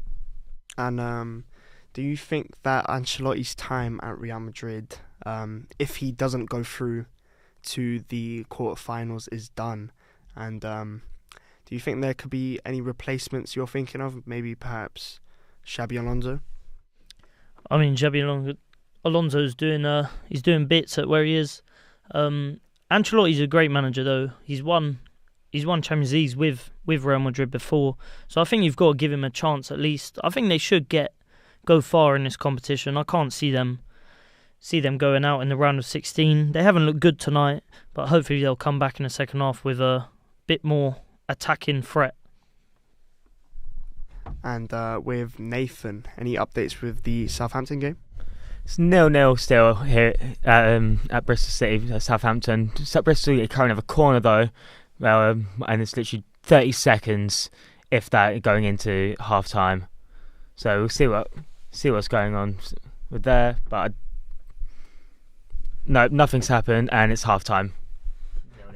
Comes as a bit of a shock, considering Southampton really need this, don't you think, Nathan? Yeah, I mean it does. I mean, Southampton really do need that. Really do need the win so they can get automatic promotion, which is what they're going for. But they have been dominant all game. 71% possession, 10 shots. It took them a while to wake up, but once they did, they really start to get going. So now Manchester City has finished a half-time 2-1 against Copenhagen. Very much expected. Any comments, Moody? Yeah, 2-1 at half time. City overall with a solid performance in the first half. Did control majority of the play. To be fair to the hosts, Copenhagen, they made it difficult at times when they grabbed the equaliser. Definitely ramped up the pressure on City a bit, but I wouldn't be surprised if City go on and get another 2 in the second half. Now I have a question for Billy. What do you think about the new system that is going to come in place with the instead of knockout stages, they're just going to be one massive group table with all the teams? Any comments? I think it suits the bigger teams, to be honest. I mean, the small clubs, they can get a one-off win here and there and maybe get through a round of 16. But in a whole group, I don't think they can get that many lucky nights to get through the whole thing. In my opinion, I'd keep it the same, keep it there. But you never know. I mean, Real Madrid are supposed to be massive favourites tonight, and they have looked poor. They've lost just 1 of 15 Champions League games against German teams, but that one loss has come against Leipzig, so maybe Leipzig can do it again, but we will see. And Tom, do we have any maybe some stats for us about the whole game? Yeah, so it was Christ Junior Tell's first goal for Rotherham tonight, and goalkeeper Victor Johansson has made 5. Well, and actually now we've just kicked off the second half, and he's just made another save. Actually, just as I'm talking, that's now his 6th save of the game, with 4 of them coming from inside the box. And Harrison, do you have any? Have your predictions changed based on what you've seen from the first half with the Portsmouth game? Well, it definitely got more interesting once the first goal went in. I still think Portsmouth are going to be favourites, obviously being top of the league, but Cambridge have really done well in the first half. They really kept Portsmouth quiet. Could go either way, to be honest with you, but it's all down to the managers really at half-time, see what they can do. And with you, Nathan, do we have any stats or anything like that you can gather with us? Or I mean, it was Russell Martin's 8th game against Bristol City, which is the record for that. But Southampton have been dominant. As I said earlier, 71% possession, 10 shots compared to Bristol's 8, 2 of them being on target. But yeah, it's been a lot more dominant now after they've decided to wake up. And now onto some more score updates. We have West Brom, who just finished now at half-time. They are winning 1-0 against Cardiff. Obviously, as previously mentioned, City is 2-1 up against Copenhagen. Bristol and Southampton 0-0, which is quite disappointing. And Leipzig, Real Madrid 0-0. Now a question for Billy. Do you think that with this performance right now, do you think that they'll still win the Champions League, or it's kind of disappointing really? Yeah, Real Madrid have been extremely disappointing tonight. I mean, they've looked so poor, barely any threat going forward. I think they definitely need a striker. As we said earlier, Mbappe could be the answer for them. I still think they can go far in this competition. I mean, they're top of La Liga, 5 points clear of second and 10 points clear of rivals Barcelona. So there's no stopping them going all the way, but they need to pick it up if tonight is anything to go on. Now on to more score updates. We've got Wimbledon, who are losing 1-0 against Accrington. 50th minute, Nolan was the man who scored. Now I want to ask a general question about whether some players that you think are deserved of getting a call up for the Euros. Well, I think the obvious one's got to be Harry Kane, Jack Grealish, Phil Foden. They've got to be in the side. But I'm not sure about any youngsters. Conor Gallagher's been doing okay for Chelsea, I guess. Cole Palmer definitely has to be called up. I mean, he's played phenomenal. He's carried Chelsea at 19, so he's got to be in the side. And what about you, Nathan? Here, but wouldn't be so rogue for Man United fans. Kobbie Mainoo, he's been insane recently. 18 years old, but he's just oozes confidence and class. He's really uplifted that midfield area, which I don't see. Obviously, with you have Gallagher, Palmer, who'll be in there, Foden as well, who can play as the cam. But obviously, you need someone who can drop back, hold it. I don't think Phillips can do that anymore. Rice can do it, but I see him as more of a box-to-box midfielder to get up there and help break those lines. Whereas Kobbie Mainoo will sit deep. He will play. He will get that. He will be in the thick of it, and he will be there getting dirty for England. Definitely. And what about you, Tom?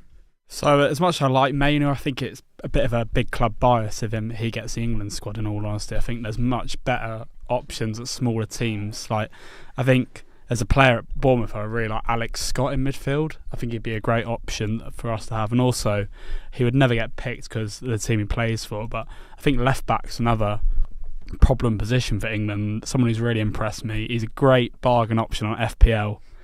Alfie Doherty. I think he's great going forward, and he's really impressed me this season. So I think that's 2 wild cards for you there potentially. Do you think that in the future, I don't know why, but first person that's popped up to my head was Rico Lewis. I know he plays right back, but could he potentially play left back in the future for England? I mean, I don't know if I've seen him play left back, but he's definitely someone that can definitely get in the England squad. I think a bit like Foden, where it will take him time to be a regular, but if Pep trusts you, then I mean you're set for a big future ahead, really. So I think he'll definitely be involved with the England squads going forward. And with Harrison, the second half has now started. Do we have any updates for that? Once again, not too much has happened. Cambridge with another corner, which was this time finally dealt with by Portsmouth. They have caused them a lot of problems from set pieces. Portsmouth looking to counter now with a little throwing down the left-hand side. But once again, Cambridge defending well. Both teams have defended quite well, just lacking a lot in the final third. And sorry, I didn't ask you, Harrison, but do you have any shouts for the England squad? The only position I care about is the left centre-back. As long as Mark Gay is in that role, starting as he should, because he is one of our best centre-backs, if not our best centre-back. He is incredible at football and deserves that place. And I think Southgate is finally realising it.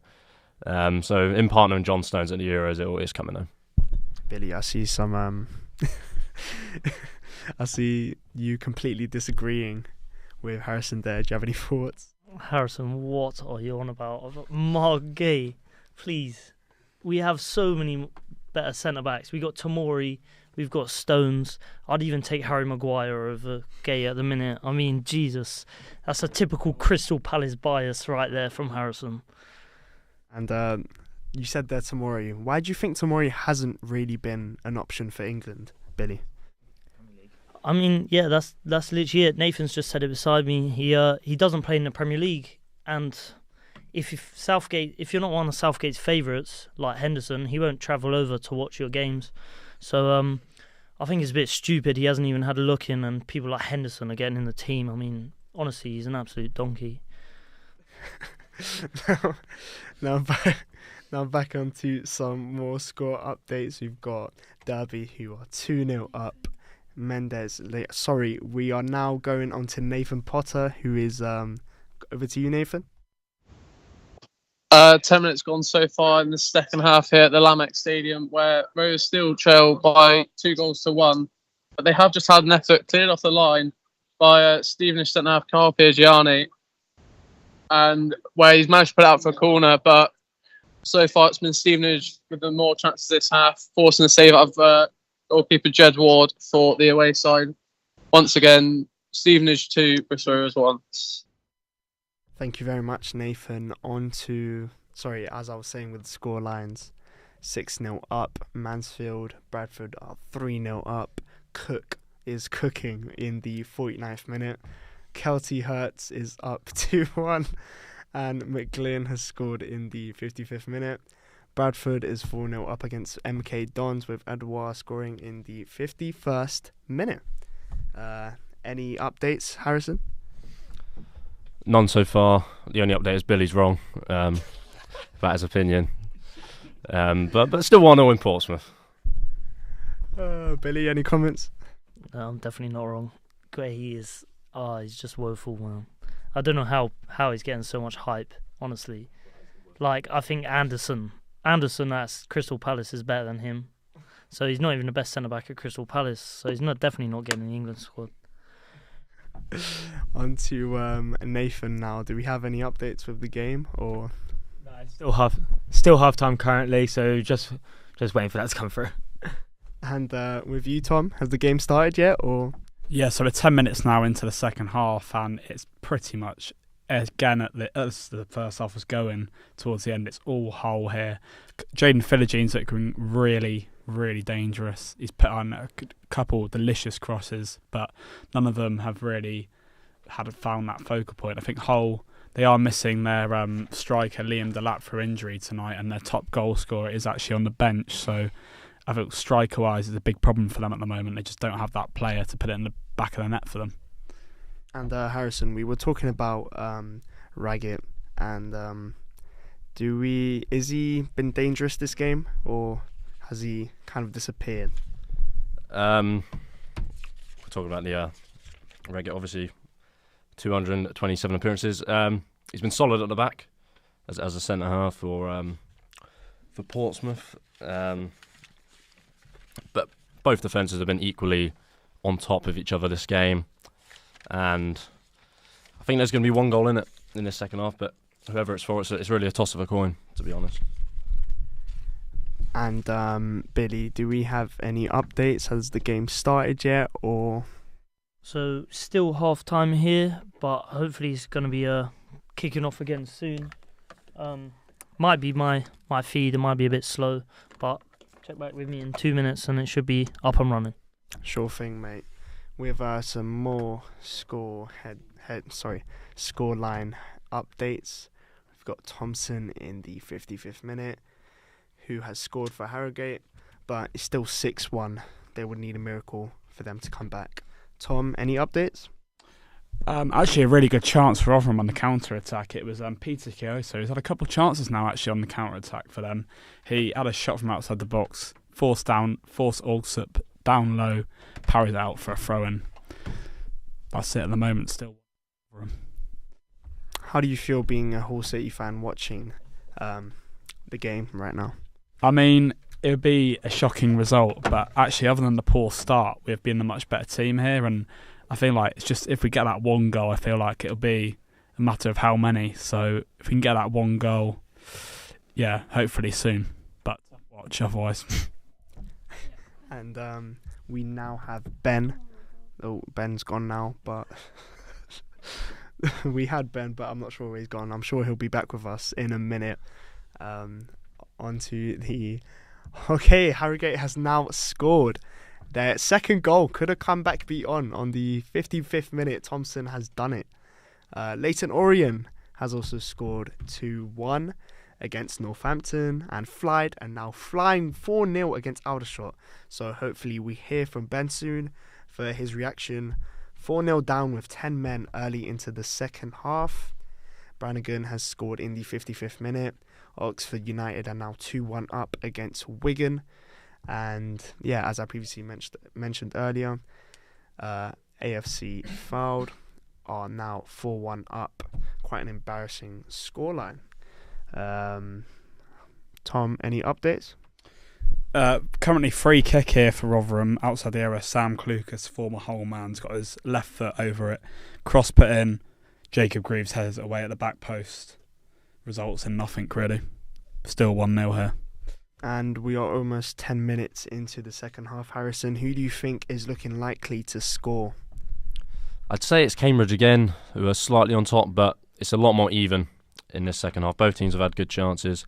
Cambridge do have another corner here. They've been dangerous from corners all game. Sully Kaikai has been putting in some good crosses. And that's probably the way it's going to go. It's going to be down to a set piece, probably. This one's gone right across the face of goal. Portsmouth got lucky there, but looks like they're going to counter here, but still 1-0. Billy, I think it's been 2 minutes now. Do we have any... Has the game started? They've just come out onto the pitch for the second half. filming Joselu on the bench. I think he's about to warm up, so it might be a change in coming for Real Madrid. Try and get an actual striker out front and see if they can be more danger in front of goal. And what about you, Nathan? Any updates? Yep, second half's just kicked off now, so Southampton currently have the ball. Still 0-0, obviously. So just having to wait to see what happens. Nathan, I want to know, what do you think is going to happen in the second half? I mean, Southampton did start to become a lot more dominant towards the end of that first half. So as long as they keep that going, then I don't see why they wouldn't. Oh wait, come on. Oh, I've just shanked it wide. Brooksy's gone flying into the post. And now on to Ben. I think he's back. Ben, are you there?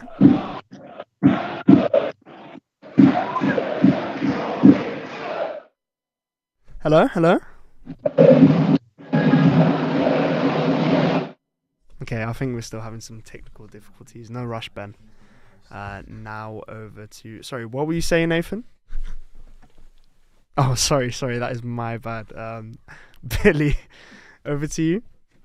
Yeah, so Real Madrid started the first half but gave the ball away. Leipzig corner coming in.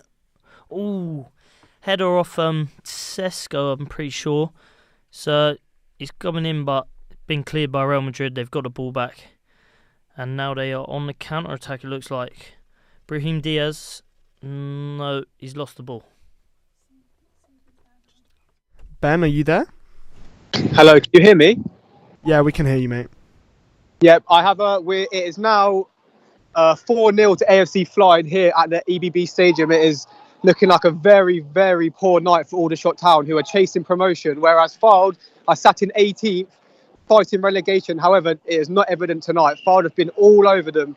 Aldershot also down to 10 men, but it's just Fylde, attack after attack after attack. And the Aldershot defence cannot do anything about it. It's currently AFC Fylde 4, Aldershot Town 0. Thank you very much, Ben. And over to you, Nathan. It's been a goal here at the Lamech Stadium. It's Stevenage 2, Bristol Rovers 2.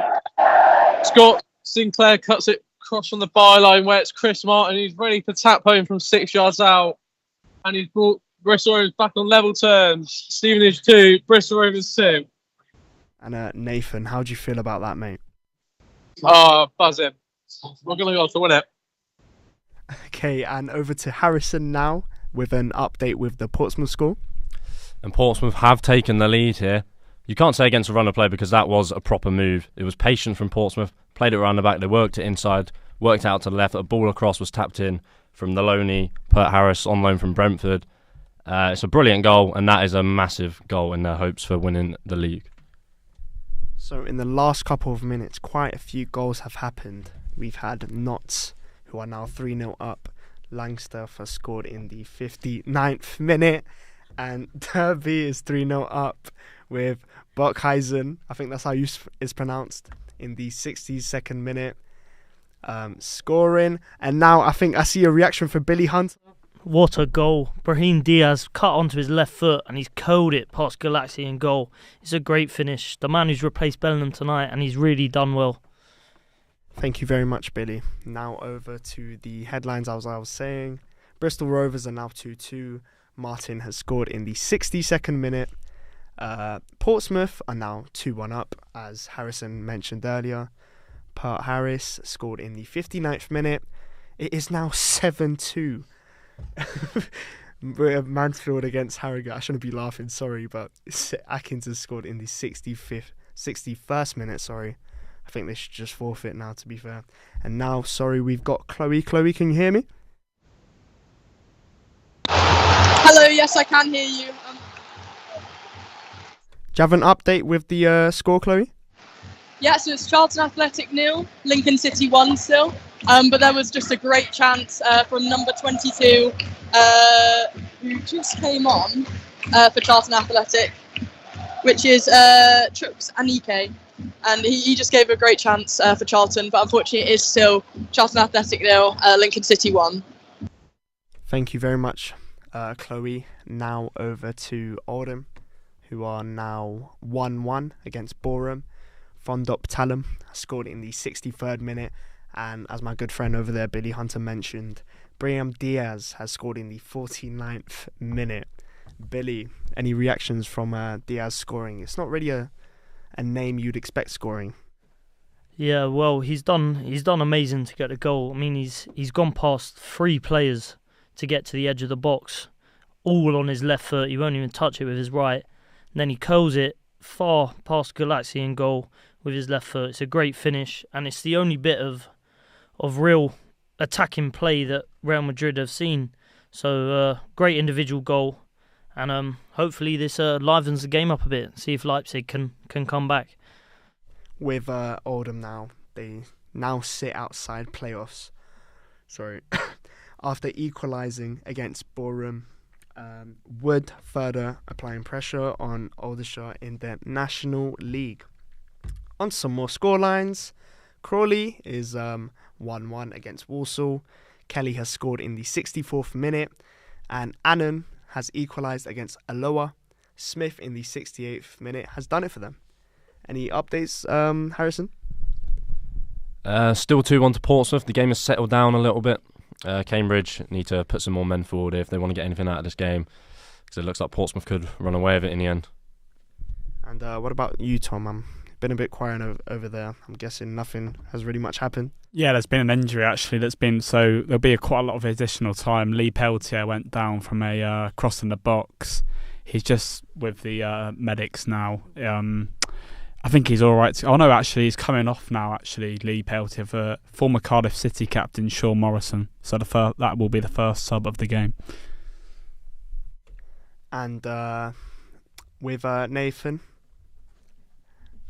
Sorry, with Billy. Any updates on the game?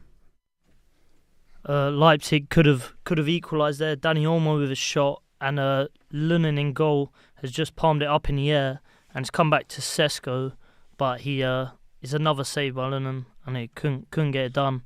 Real Madrid on the ball look a lot better now though, starting to play, but it's still pretty even here. So hopefully the game is getting better. Nacho's just gone down with a head injury, saying someone's pushed him. Oh, sorry, it's Carvajal, but I don't think the ref's thinking anything of it. And now over to Nathan Potter. Bristol Rovers has scored. It's currently 3-2. How are you feeling, Nathan? It's an absolute screamer from Anthony Evans from about 30 yards out. It's nestled into the top left-hand corner. You couldn't write this stuff. From 2-0 down, they've turned it on its head. It's 3-2 now. 9 minutes gone. Stevenage 2, Bristol Rovers 3. Thank you very much, mate. Brilliant. Now over to Nathan in the room. Yeah, Bristol City's just scored against Southampton. Completely unexpected, really. Coming from a throw-in, and it's just played short, and then the ball's driven across the box or over to Bell, who just had to tap it in. Very unexpected. Today has been full of surprises. Now back to Moody. Moody, what's going on in City? Yeah, 51st minute at the moment. Copenhagen actually came fairly close to grabbing an equaliser a couple of minutes into the second half. It was a good ball into the box, met by a header which just went off target. But not a bad start to the second half from Copenhagen. They'll probably feel like there's still something in this game for them. But 2-1 as we are at the moment. And Harrison, how are Cambridge reacting after they conceded a goal?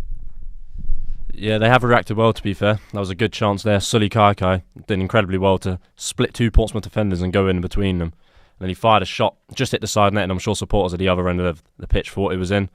But just hit the side netting. It was unlucky, but if they keep this up, there's always a chance they can get an equaliser. But still 2-1 to Portsmouth.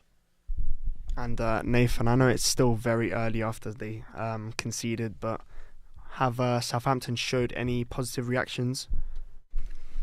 Yeah, they have really. They've just been passing the ball around, trying to find open places to play it through to try and get on the attack. I don't think Bristol City's even had a touch since they've scored. And what about you, Moody? Yeah, it's close at the moment. City are moving the ball around well. Bernardo's just on an attack at the moment down the right-hand side. He's played it to Foden. But yeah, no real chances from Man City's point of view so far. But they are moving the ball around well. And I'm sure they won't be too far away from another opportunity. And Billy, I was just wondering, Real Madrid are now 1-0 up away. Before there was a rule regarding the away goal rule, but they have removed that. What are your opinions on that? I thought the away goal was a good rule. It obviously a home crowd, especially this German one, because it's buzzing at the minute.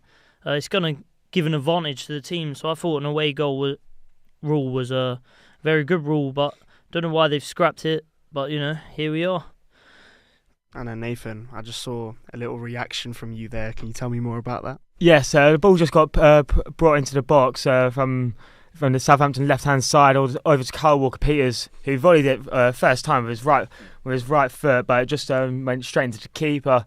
It was unfortunate for them, but it was a really good chance. But and then and he had another shot straight after, but it was easy catch. Harrison, any updates? So far, still 2-1 Portsmouth. They've just put a ball across the box, but well gathered by the keeper. But Cambridge maybe need to look to the bench to bring some reinforcements on to give them a bit of energy up front, because right now it looks like it's fairly comfortable for Portsmouth. And Moody, do you think that City will maintain their lead from what you've seen so far? Yeah, I'd imagine so. I can't really see a world in where Copenhagen win this one. Like I said earlier, I think it would be a really good result for them, even if they could get a draw tonight. Man City have just got themselves a free kick in a pretty promising position.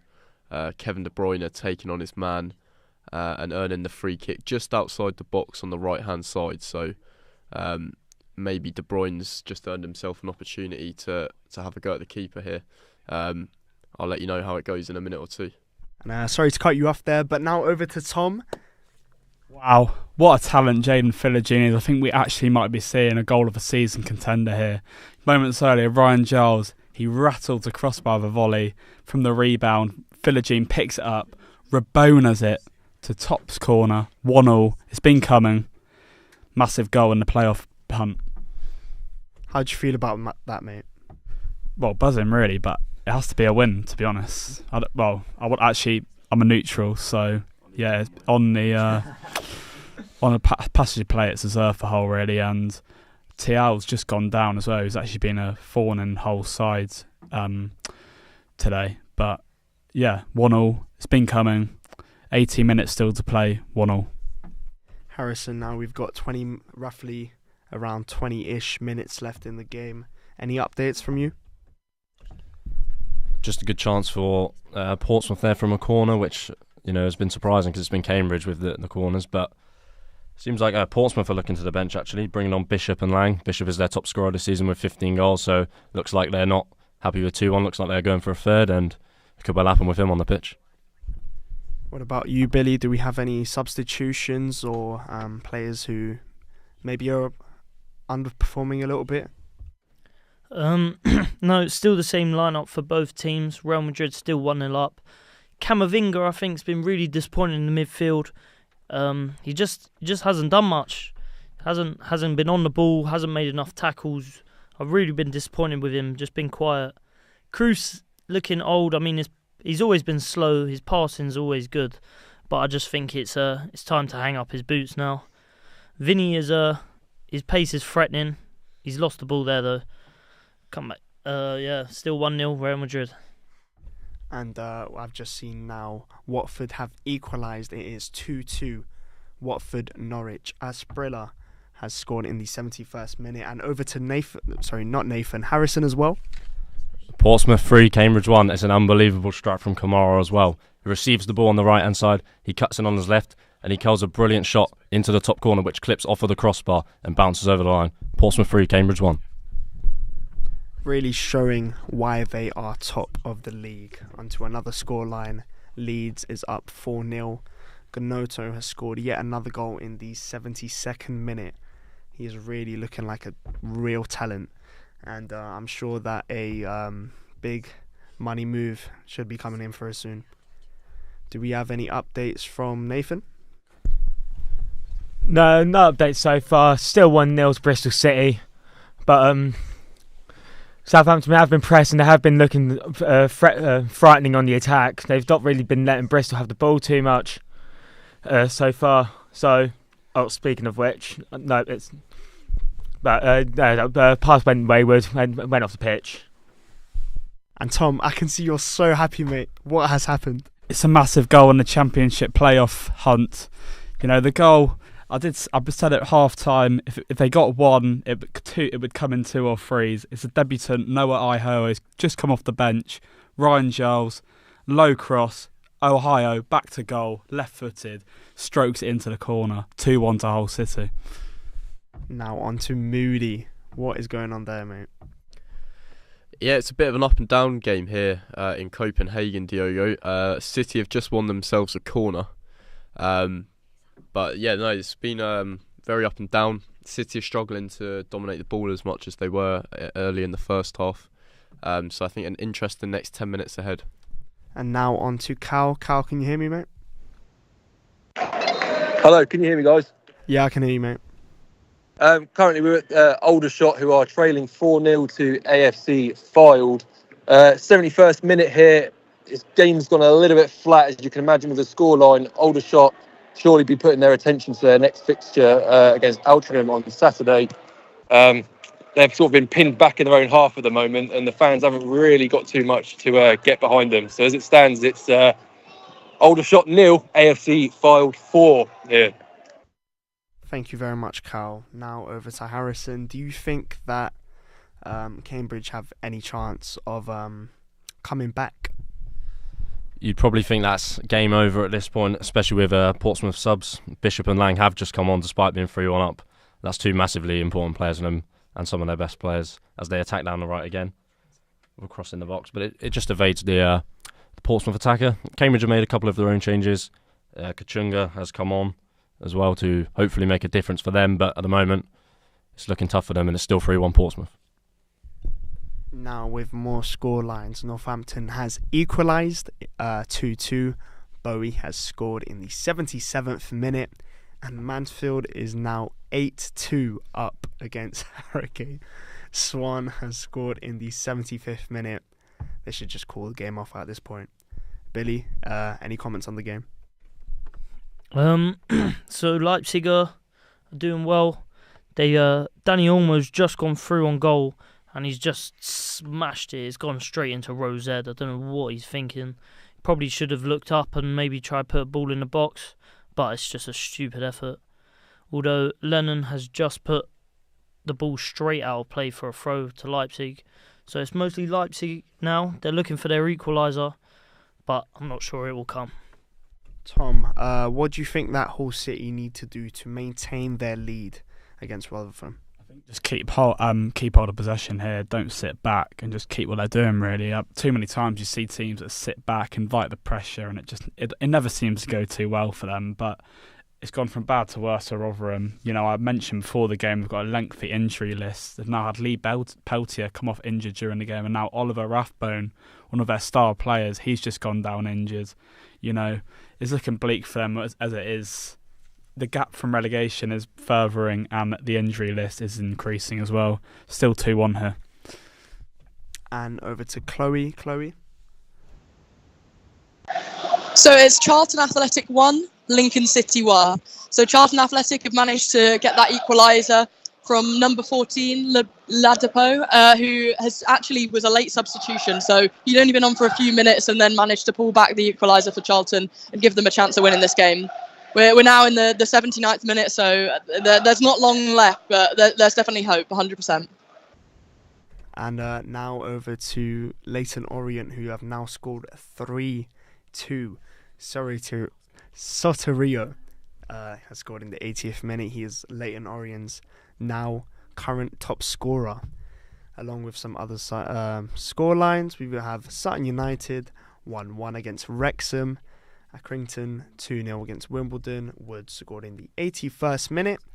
And Maidenhead has now equalised with Show Silver scoring in the 79th minute. We also have Norwich, who have scored 3-2 against Watford.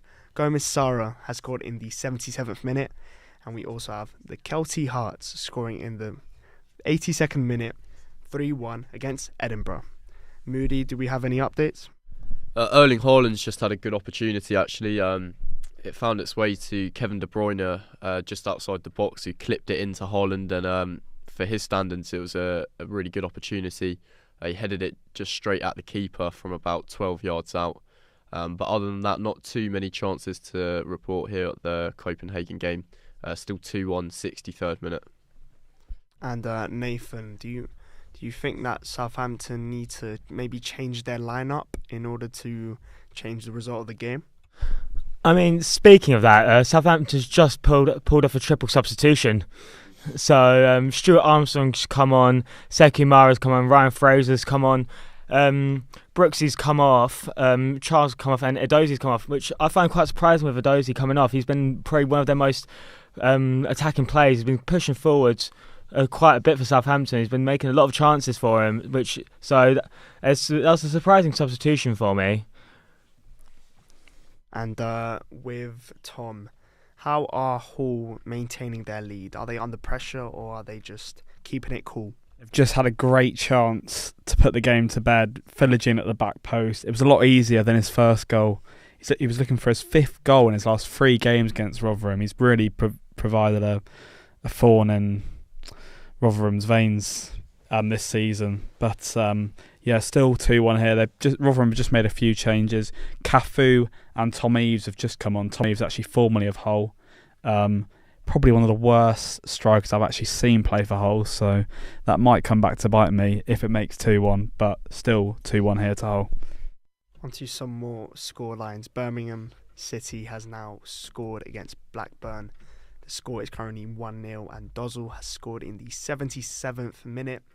Oldham has now scored 2-1 and is winning against Boreham. Ghana has scored in the 81st minute. Now over to Billy with some more updates. Yeah, still 1-0 here for Real Madrid at the Red Bull Arena. They're on an attack now. It's 4 against 3. Camavinga with the charge. He's put it out wide to Rodrigo. No one is in the box. He's cut it back to Vinicius. Corner ball for Real Madrid. And now over to Ben. Ben, how are you, mate?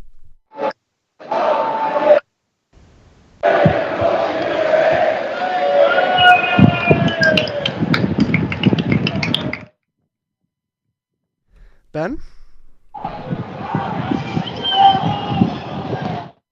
Ben, are you at the Aldershot game? Hi, oh, sorry, my connection is not too good.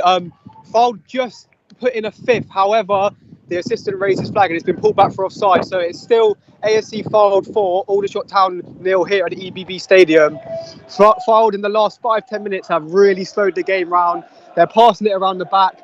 I can even hear some olays coming from the 27 travelling fans who have come all the way from Blackpool tonight.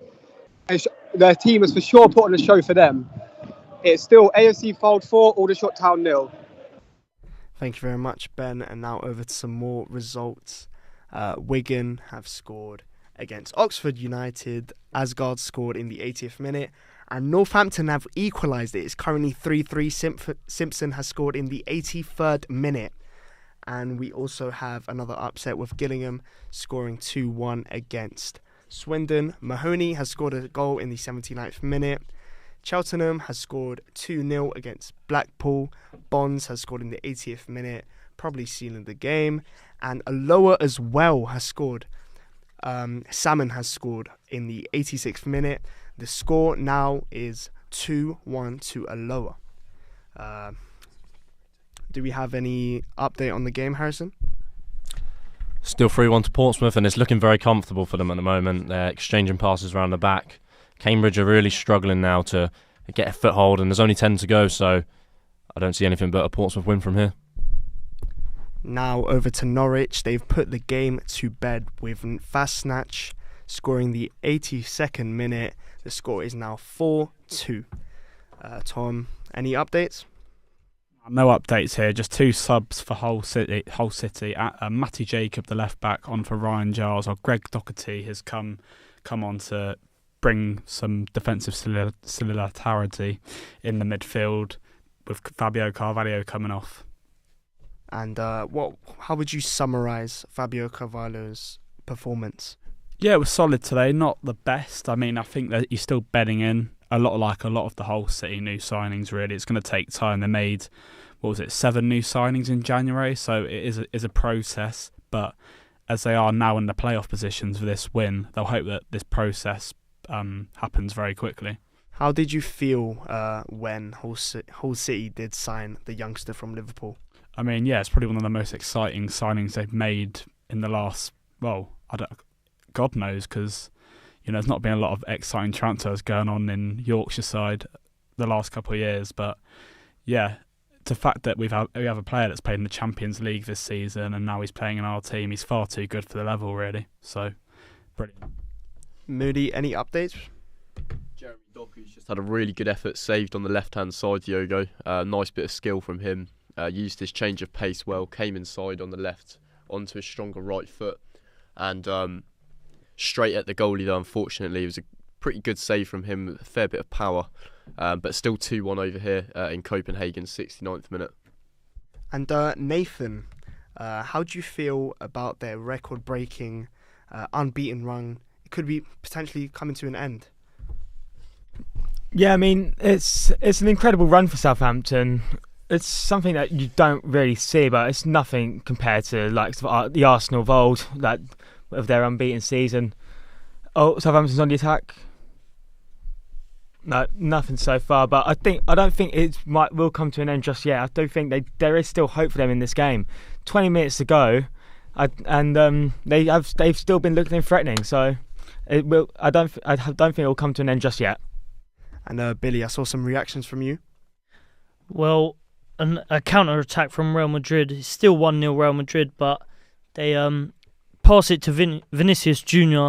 He's one-on-one with the defender, cuts on his right, then chops back onto his left, outside of the boot to the back post, and it comes off the post, and Brahim Diaz can't regain the ball to put it in the back of the net. Still 1-0 here at Real Madrid. Now over to Moody. Do we have any updates from that game? Still 2-1 here, Diogo, 70th minute. City seem to be moving through the gears now. They're moving the ball a lot quicker and they're creating more opportunities. So, yeah, I wouldn't be surprised if there's a third goal. But 2-1 City, 70th minute. Tom, what about you? Do we have any updates? Hull just keeping the possession here. The Rotherham fans are really getting frustrated now. The boos starting to ring around the New York City Stadium aimed at manager Liam Richardson. There's only been 1 win now in 10 games in charge as things stand. So, yeah, maybe calls for his job to maybe calls for him to be sacked, really. Nathan, do we have any updates now? Yeah, I really am going to start to eat my words, aren't I? Bristol City's just scored a second. It's come from a corner which got deflected on and then deflected in. The Southampton number 21 tried to bring it out. Armstrong, yes it is.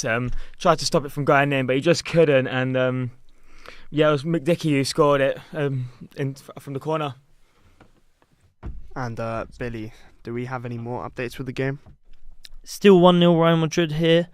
That chance from Vinicius Jr. so close. I mean, he's absolutely skinned the centre half and outside of the boot to try and guide it into the back post, but he's hit the post. In fact, Brahim Diaz tries to cover the ball, but not before the defender can clear it away. Still 1-0 Real Madrid. With the Portsmouth game, it still remains at 3-1. Any comments, Harrison?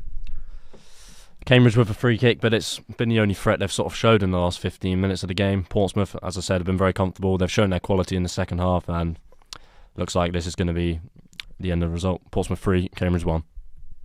Now with some more score updates, we have Dorking Wanderers who have scored in the 86th minute. Wrexham have scored in the 85th minute, and now they are currently 2-1 up against Sutton United. And Edinburgh are trying to get back into the game after Marshall scored in the 92nd minute. It is currently 3-2. Moody, any updates? Still 2-1 over here at the moment, Diogo. City have got the ball high up the pitch on the left at the moment with Doku, but they're just moving it around too quickly for Copenhagen at the moment. They can't really seem to get a touch on the ball. Still Copenhagen 1, Manchester City 2. What would you say Copenhagen need to do to get back into the game?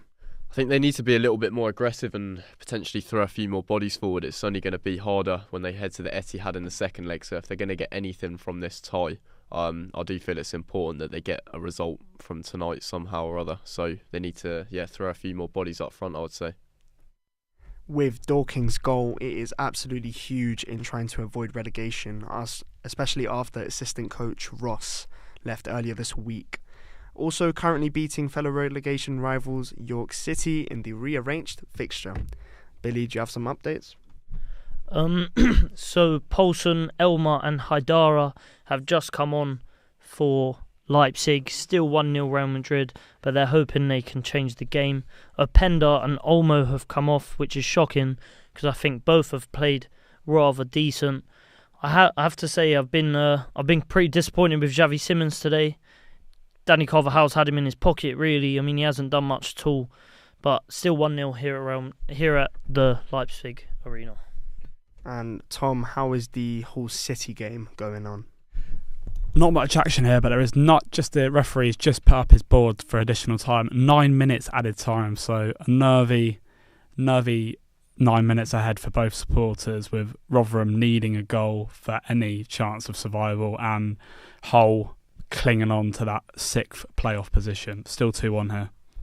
Nathan, are Southampton doing anything to come back, or are they just accepted defeat now?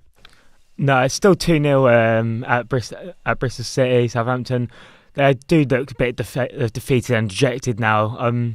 So I'm not too sure, but they do have the most goals scored by substitutes, and that triple substitution from earlier could still make it a difference for them. So who knows what's going to happen next?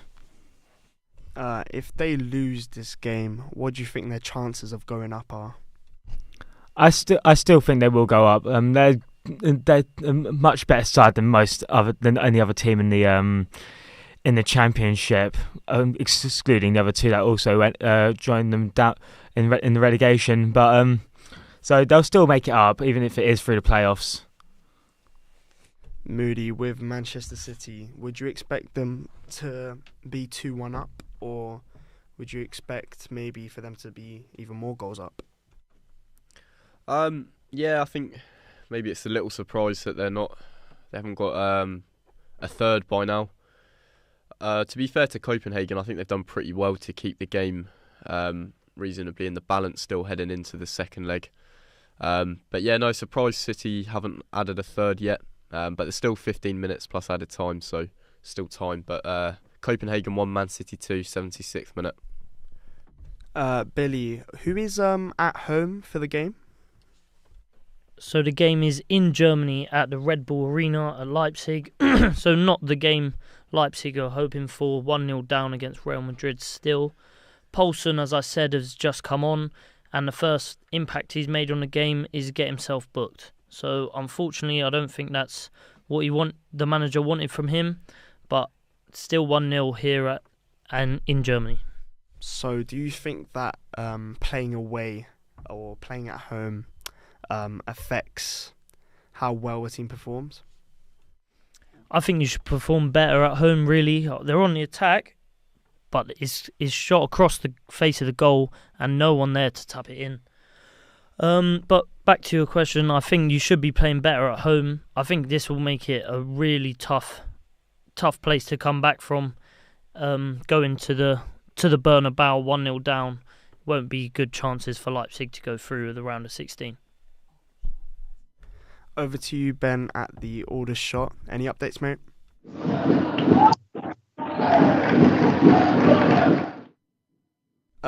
Ben? Hi guys, it's been another goal here at the EBB Stadium, and as you can imagine, it is a fifth for AFC Fylde. Aldershot have absolutely crumpled here tonight. To be fair though, they're playing with 10 men, but they don't look like a side tonight that are fighting for promotion.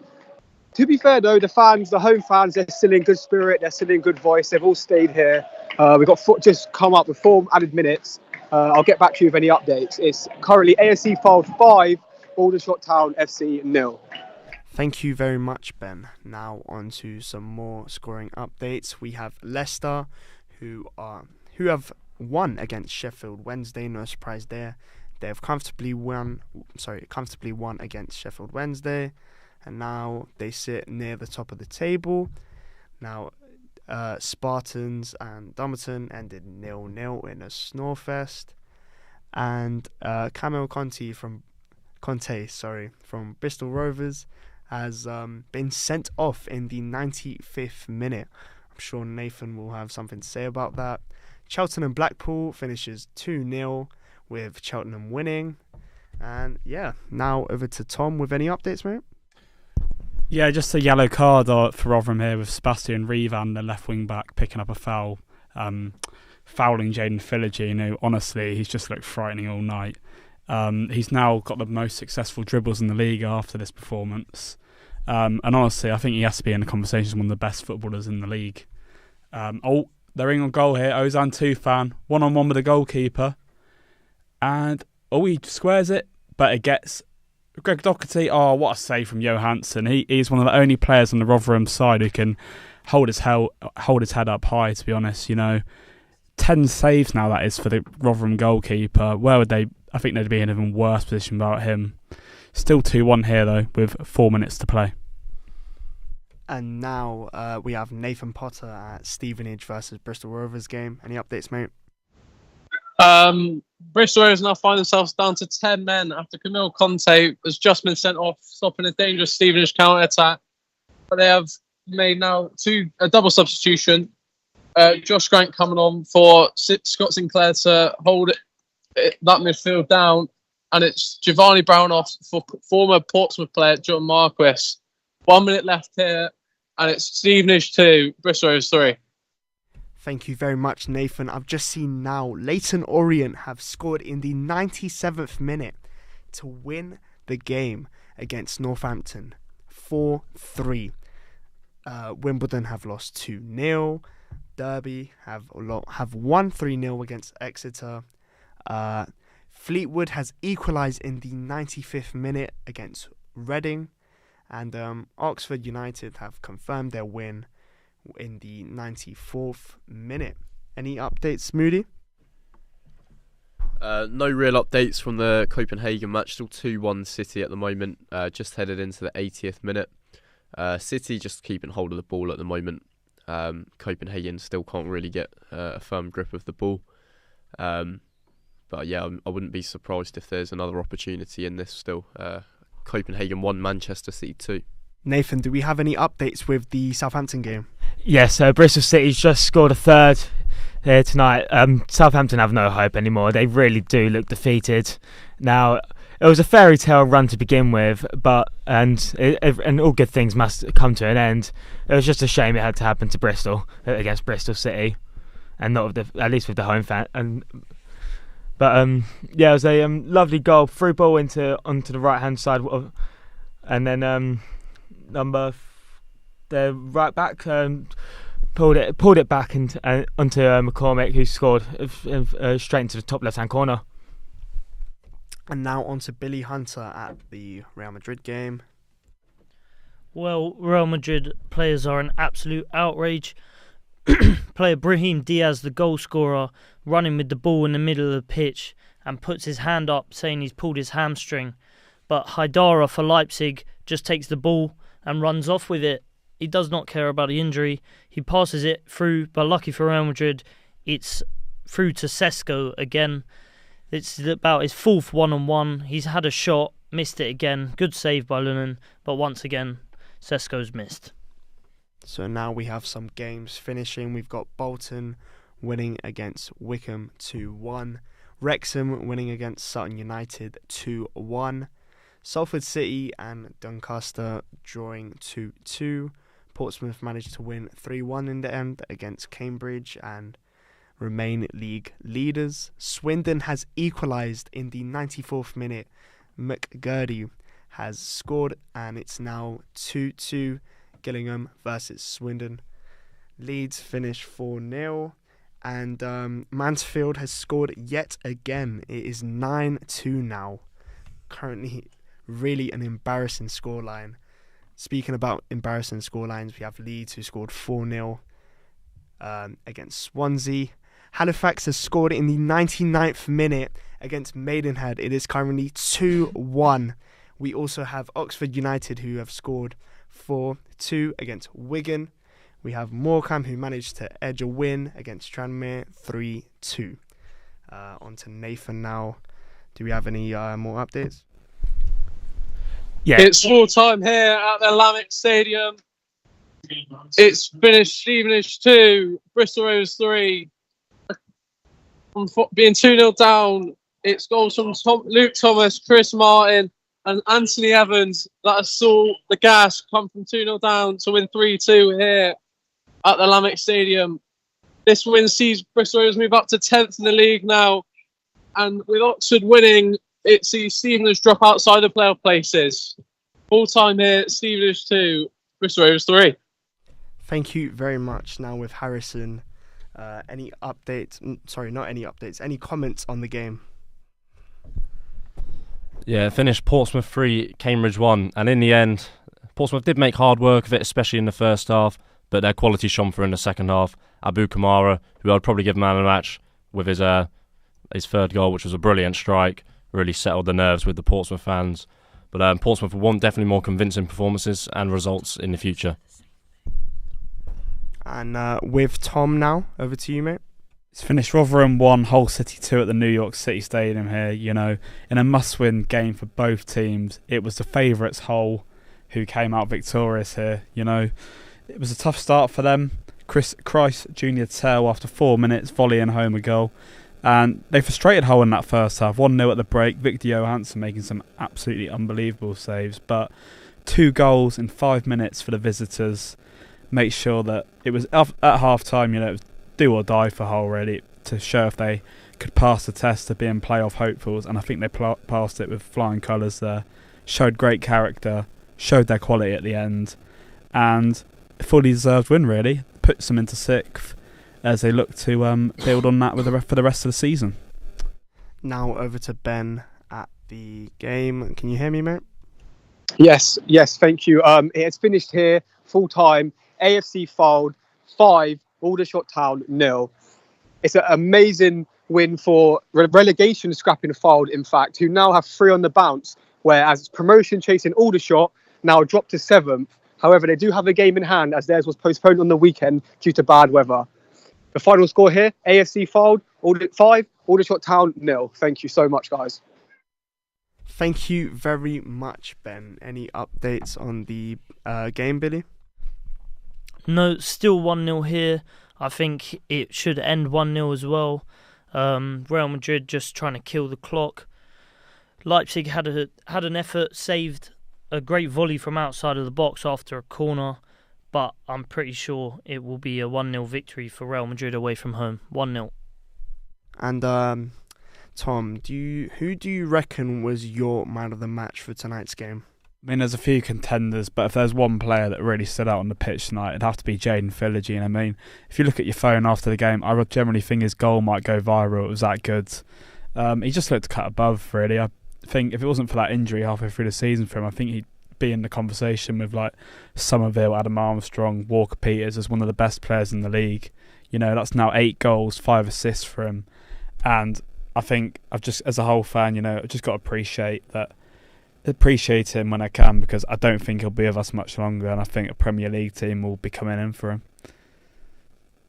And now at Charlton versus Lincoln, over to you, Chloe.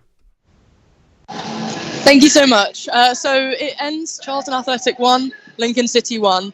Unfortunately, the last minute was very intense. We had number 6 on Lincoln's side lose their boot, and then it was a free kick to Charlton, but unfortunately it didn't land the way they'd hoped, and yeah, it's 1-1 here. Thank you very much, Chloe. On to some more score lines. We have Charlton and Lincoln, as I previously mentioned earlier, 1-1. We have Hull City. We have Bradford, who scored 4 goals against MK Dons. Halifax, who scored 2-1 against Maidenhead. And we have Fleetwood and Reading, who scored 1-1. Now we have Nathan. Any updates? Still 3-3 here at Ashton Gate, but yeah, no, it's not looking. There's no hope for Southampton anymore. It's coming on to the 90th minute now. Not too sure how long's going to be added extra, but with the 3 goals in the second half, so Bristol City's just been passing it all around them now. Southampton really haven't had a look in. Now over to Billy. I saw a little reaction over there in the corner. Well, Leipzig have had a free kick. They took it short, put it into the box. It's come back out to Haidara, and he's tried a spectacular volley, and he's just spooned it out of play. I don't know what on earth he's thinking with that one. But still 1-0 here at the Leipzig Arena, and we will probably end up 1-0. Moody, do we have any more reactions from you? Still 2-1 Man City at the moment, Diogo. Just about to head into the 89th minute. Man City have had a few chances, to be fair. Haaland came pretty close to getting a third. Doku stood up a good cross to the back post. Haaland got up to it but didn't quite direct it into the corner, and the keeper saved it. Other than that, City are just keeping hold of the ball at the moment, I think, trying to run down some time. Getting closer to the 90th minute, but Copenhagen 1, Man City 2 at the moment. Thank you very much. Now over to Harrison. What do you think has been the best game tonight? You've probably got to say the Saints game. I mean, 25 games unbeaten and it ends just like that. But obviously not for Saints fans, but definitely for Bristol City fans. And we have another score update. Swindon and Gillingham has finished 2-2. And Fleetwood Reading has also finished another draw, 1-1. Billy, is it still 1-0? It is still 1-0 here. Leipzig on the attack, but Sesko's lost the ball. He hasn't had a good day at the office today. I think he really needs to get into shooting practice. He's had about 15 one-on-ones, and he hasn't scored one of them tonight. If they could get it in the back of the net, they would have won this game on the amount of chances Leipzig have had. But it's been one bit of brilliance from Brahim Diaz, and that's all I can say about this game, really. Moody, we're wrapping things up with the game soon. Do you have any comments with your game? How entertaining has it been? Obviously, expected result. Yeah, I think Guardiola will be pretty happy with his side's performance tonight. They look like they're going to get the job done. 3 minutes at a time, we're heading into the final couple of minutes of that. I think the biggest blow for City, to be honest, would have been the injury to Jack Grealish in the first half. Didn't look too good for him. He looked like he was in quite a bit of pain. So I think they'll be hoping that he's not out for too long, especially from an English point of view. But other than that, probably gone how you'd expect it. I'd be very surprised if Copenhagen can come back in the second leg. 91st minute, still Copenhagen 1, City 2. And speaking of second legs, how do you think the second leg will go with the Real Madrid and Leipzig game, Billy? I mean, it's going back to Madrid. Leipzig have got a massive hill to climb with that one. I don't think they're going to do it. Corner for Real Madrid, Galassi punches it out. But for the second leg, I can't see any other winner but Real Madrid with that one. I can't see this German side go into the Bernabeu and winning by more than one goal. And Tom, with do you know the upcoming fixture that Hull City has, by any chance? They've got Huddersfield at the weekend in another Yorkshire derby, but then next Tuesday they've got a game against Southampton in Southampton, which I am actually attending. Can't wait for it. We'll be nervous for that, as I've got a couple of Southampton mates. But yeah, not expecting to win it, but happy to be the underdogs. So you think you will lose both of those fixtures then? I think Huddersfield's definitely a winnable game at the moment. They don't have a manager, and again, they're just one place above the relegation zone. But Southampton, I mean, I know they've lost tonight, but actually the run was always going to come to an end. And actually, I think it'll be a tougher game now because it'll be about getting back to form for them. Now over to Moody. Do we have any updates with the City game? Yeah, Man City have just got a third. It's Phil Foden with a good finish. Nice link-up play between him and Kevin De Bruyne. They pulled it back to the edge of the box, and Foden with his left foot has just struck it straight past the keeper into the bottom right corner. Yeah, 93rd minute, probably be the final bit of action in the match. Copenhagen 1, Man City 3. Do you think that City always come against easy opponents, would you say? Yeah, I mean, I think if you look at the fixtures in years gone by, they do seem to have a fairly decent run in both cup competitions, domestically and in Europe. But I don't think you can look too much into that. I think they still have to beat the best of the best to get their hands on the trophy at the end of the day. Over to Billy now with the Real Madrid and Leipzig game. That is full time here at the Red Bull Arena in Leipzig. 1-0 to Real Madrid.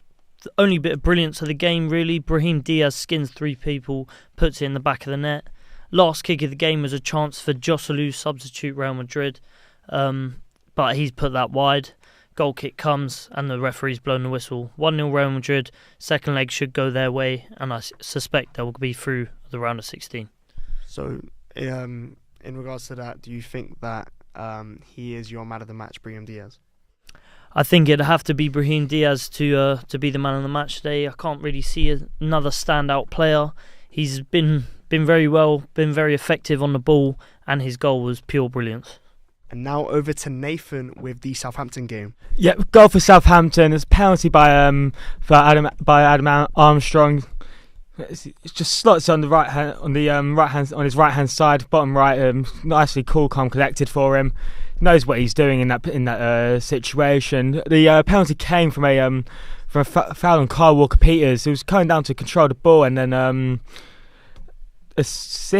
goal scorer Harry Cornick comes through and just takes him out in the air, and then it's quite a cynical foul, to be fair, and he receives a yellow card for it. And over to Moody with the City game. Yeah, it's full time here at Copenhagen. It's Copenhagen 1, Manchester City 3. Guardiola's just on the pitch congratulating his players ahead of the second leg.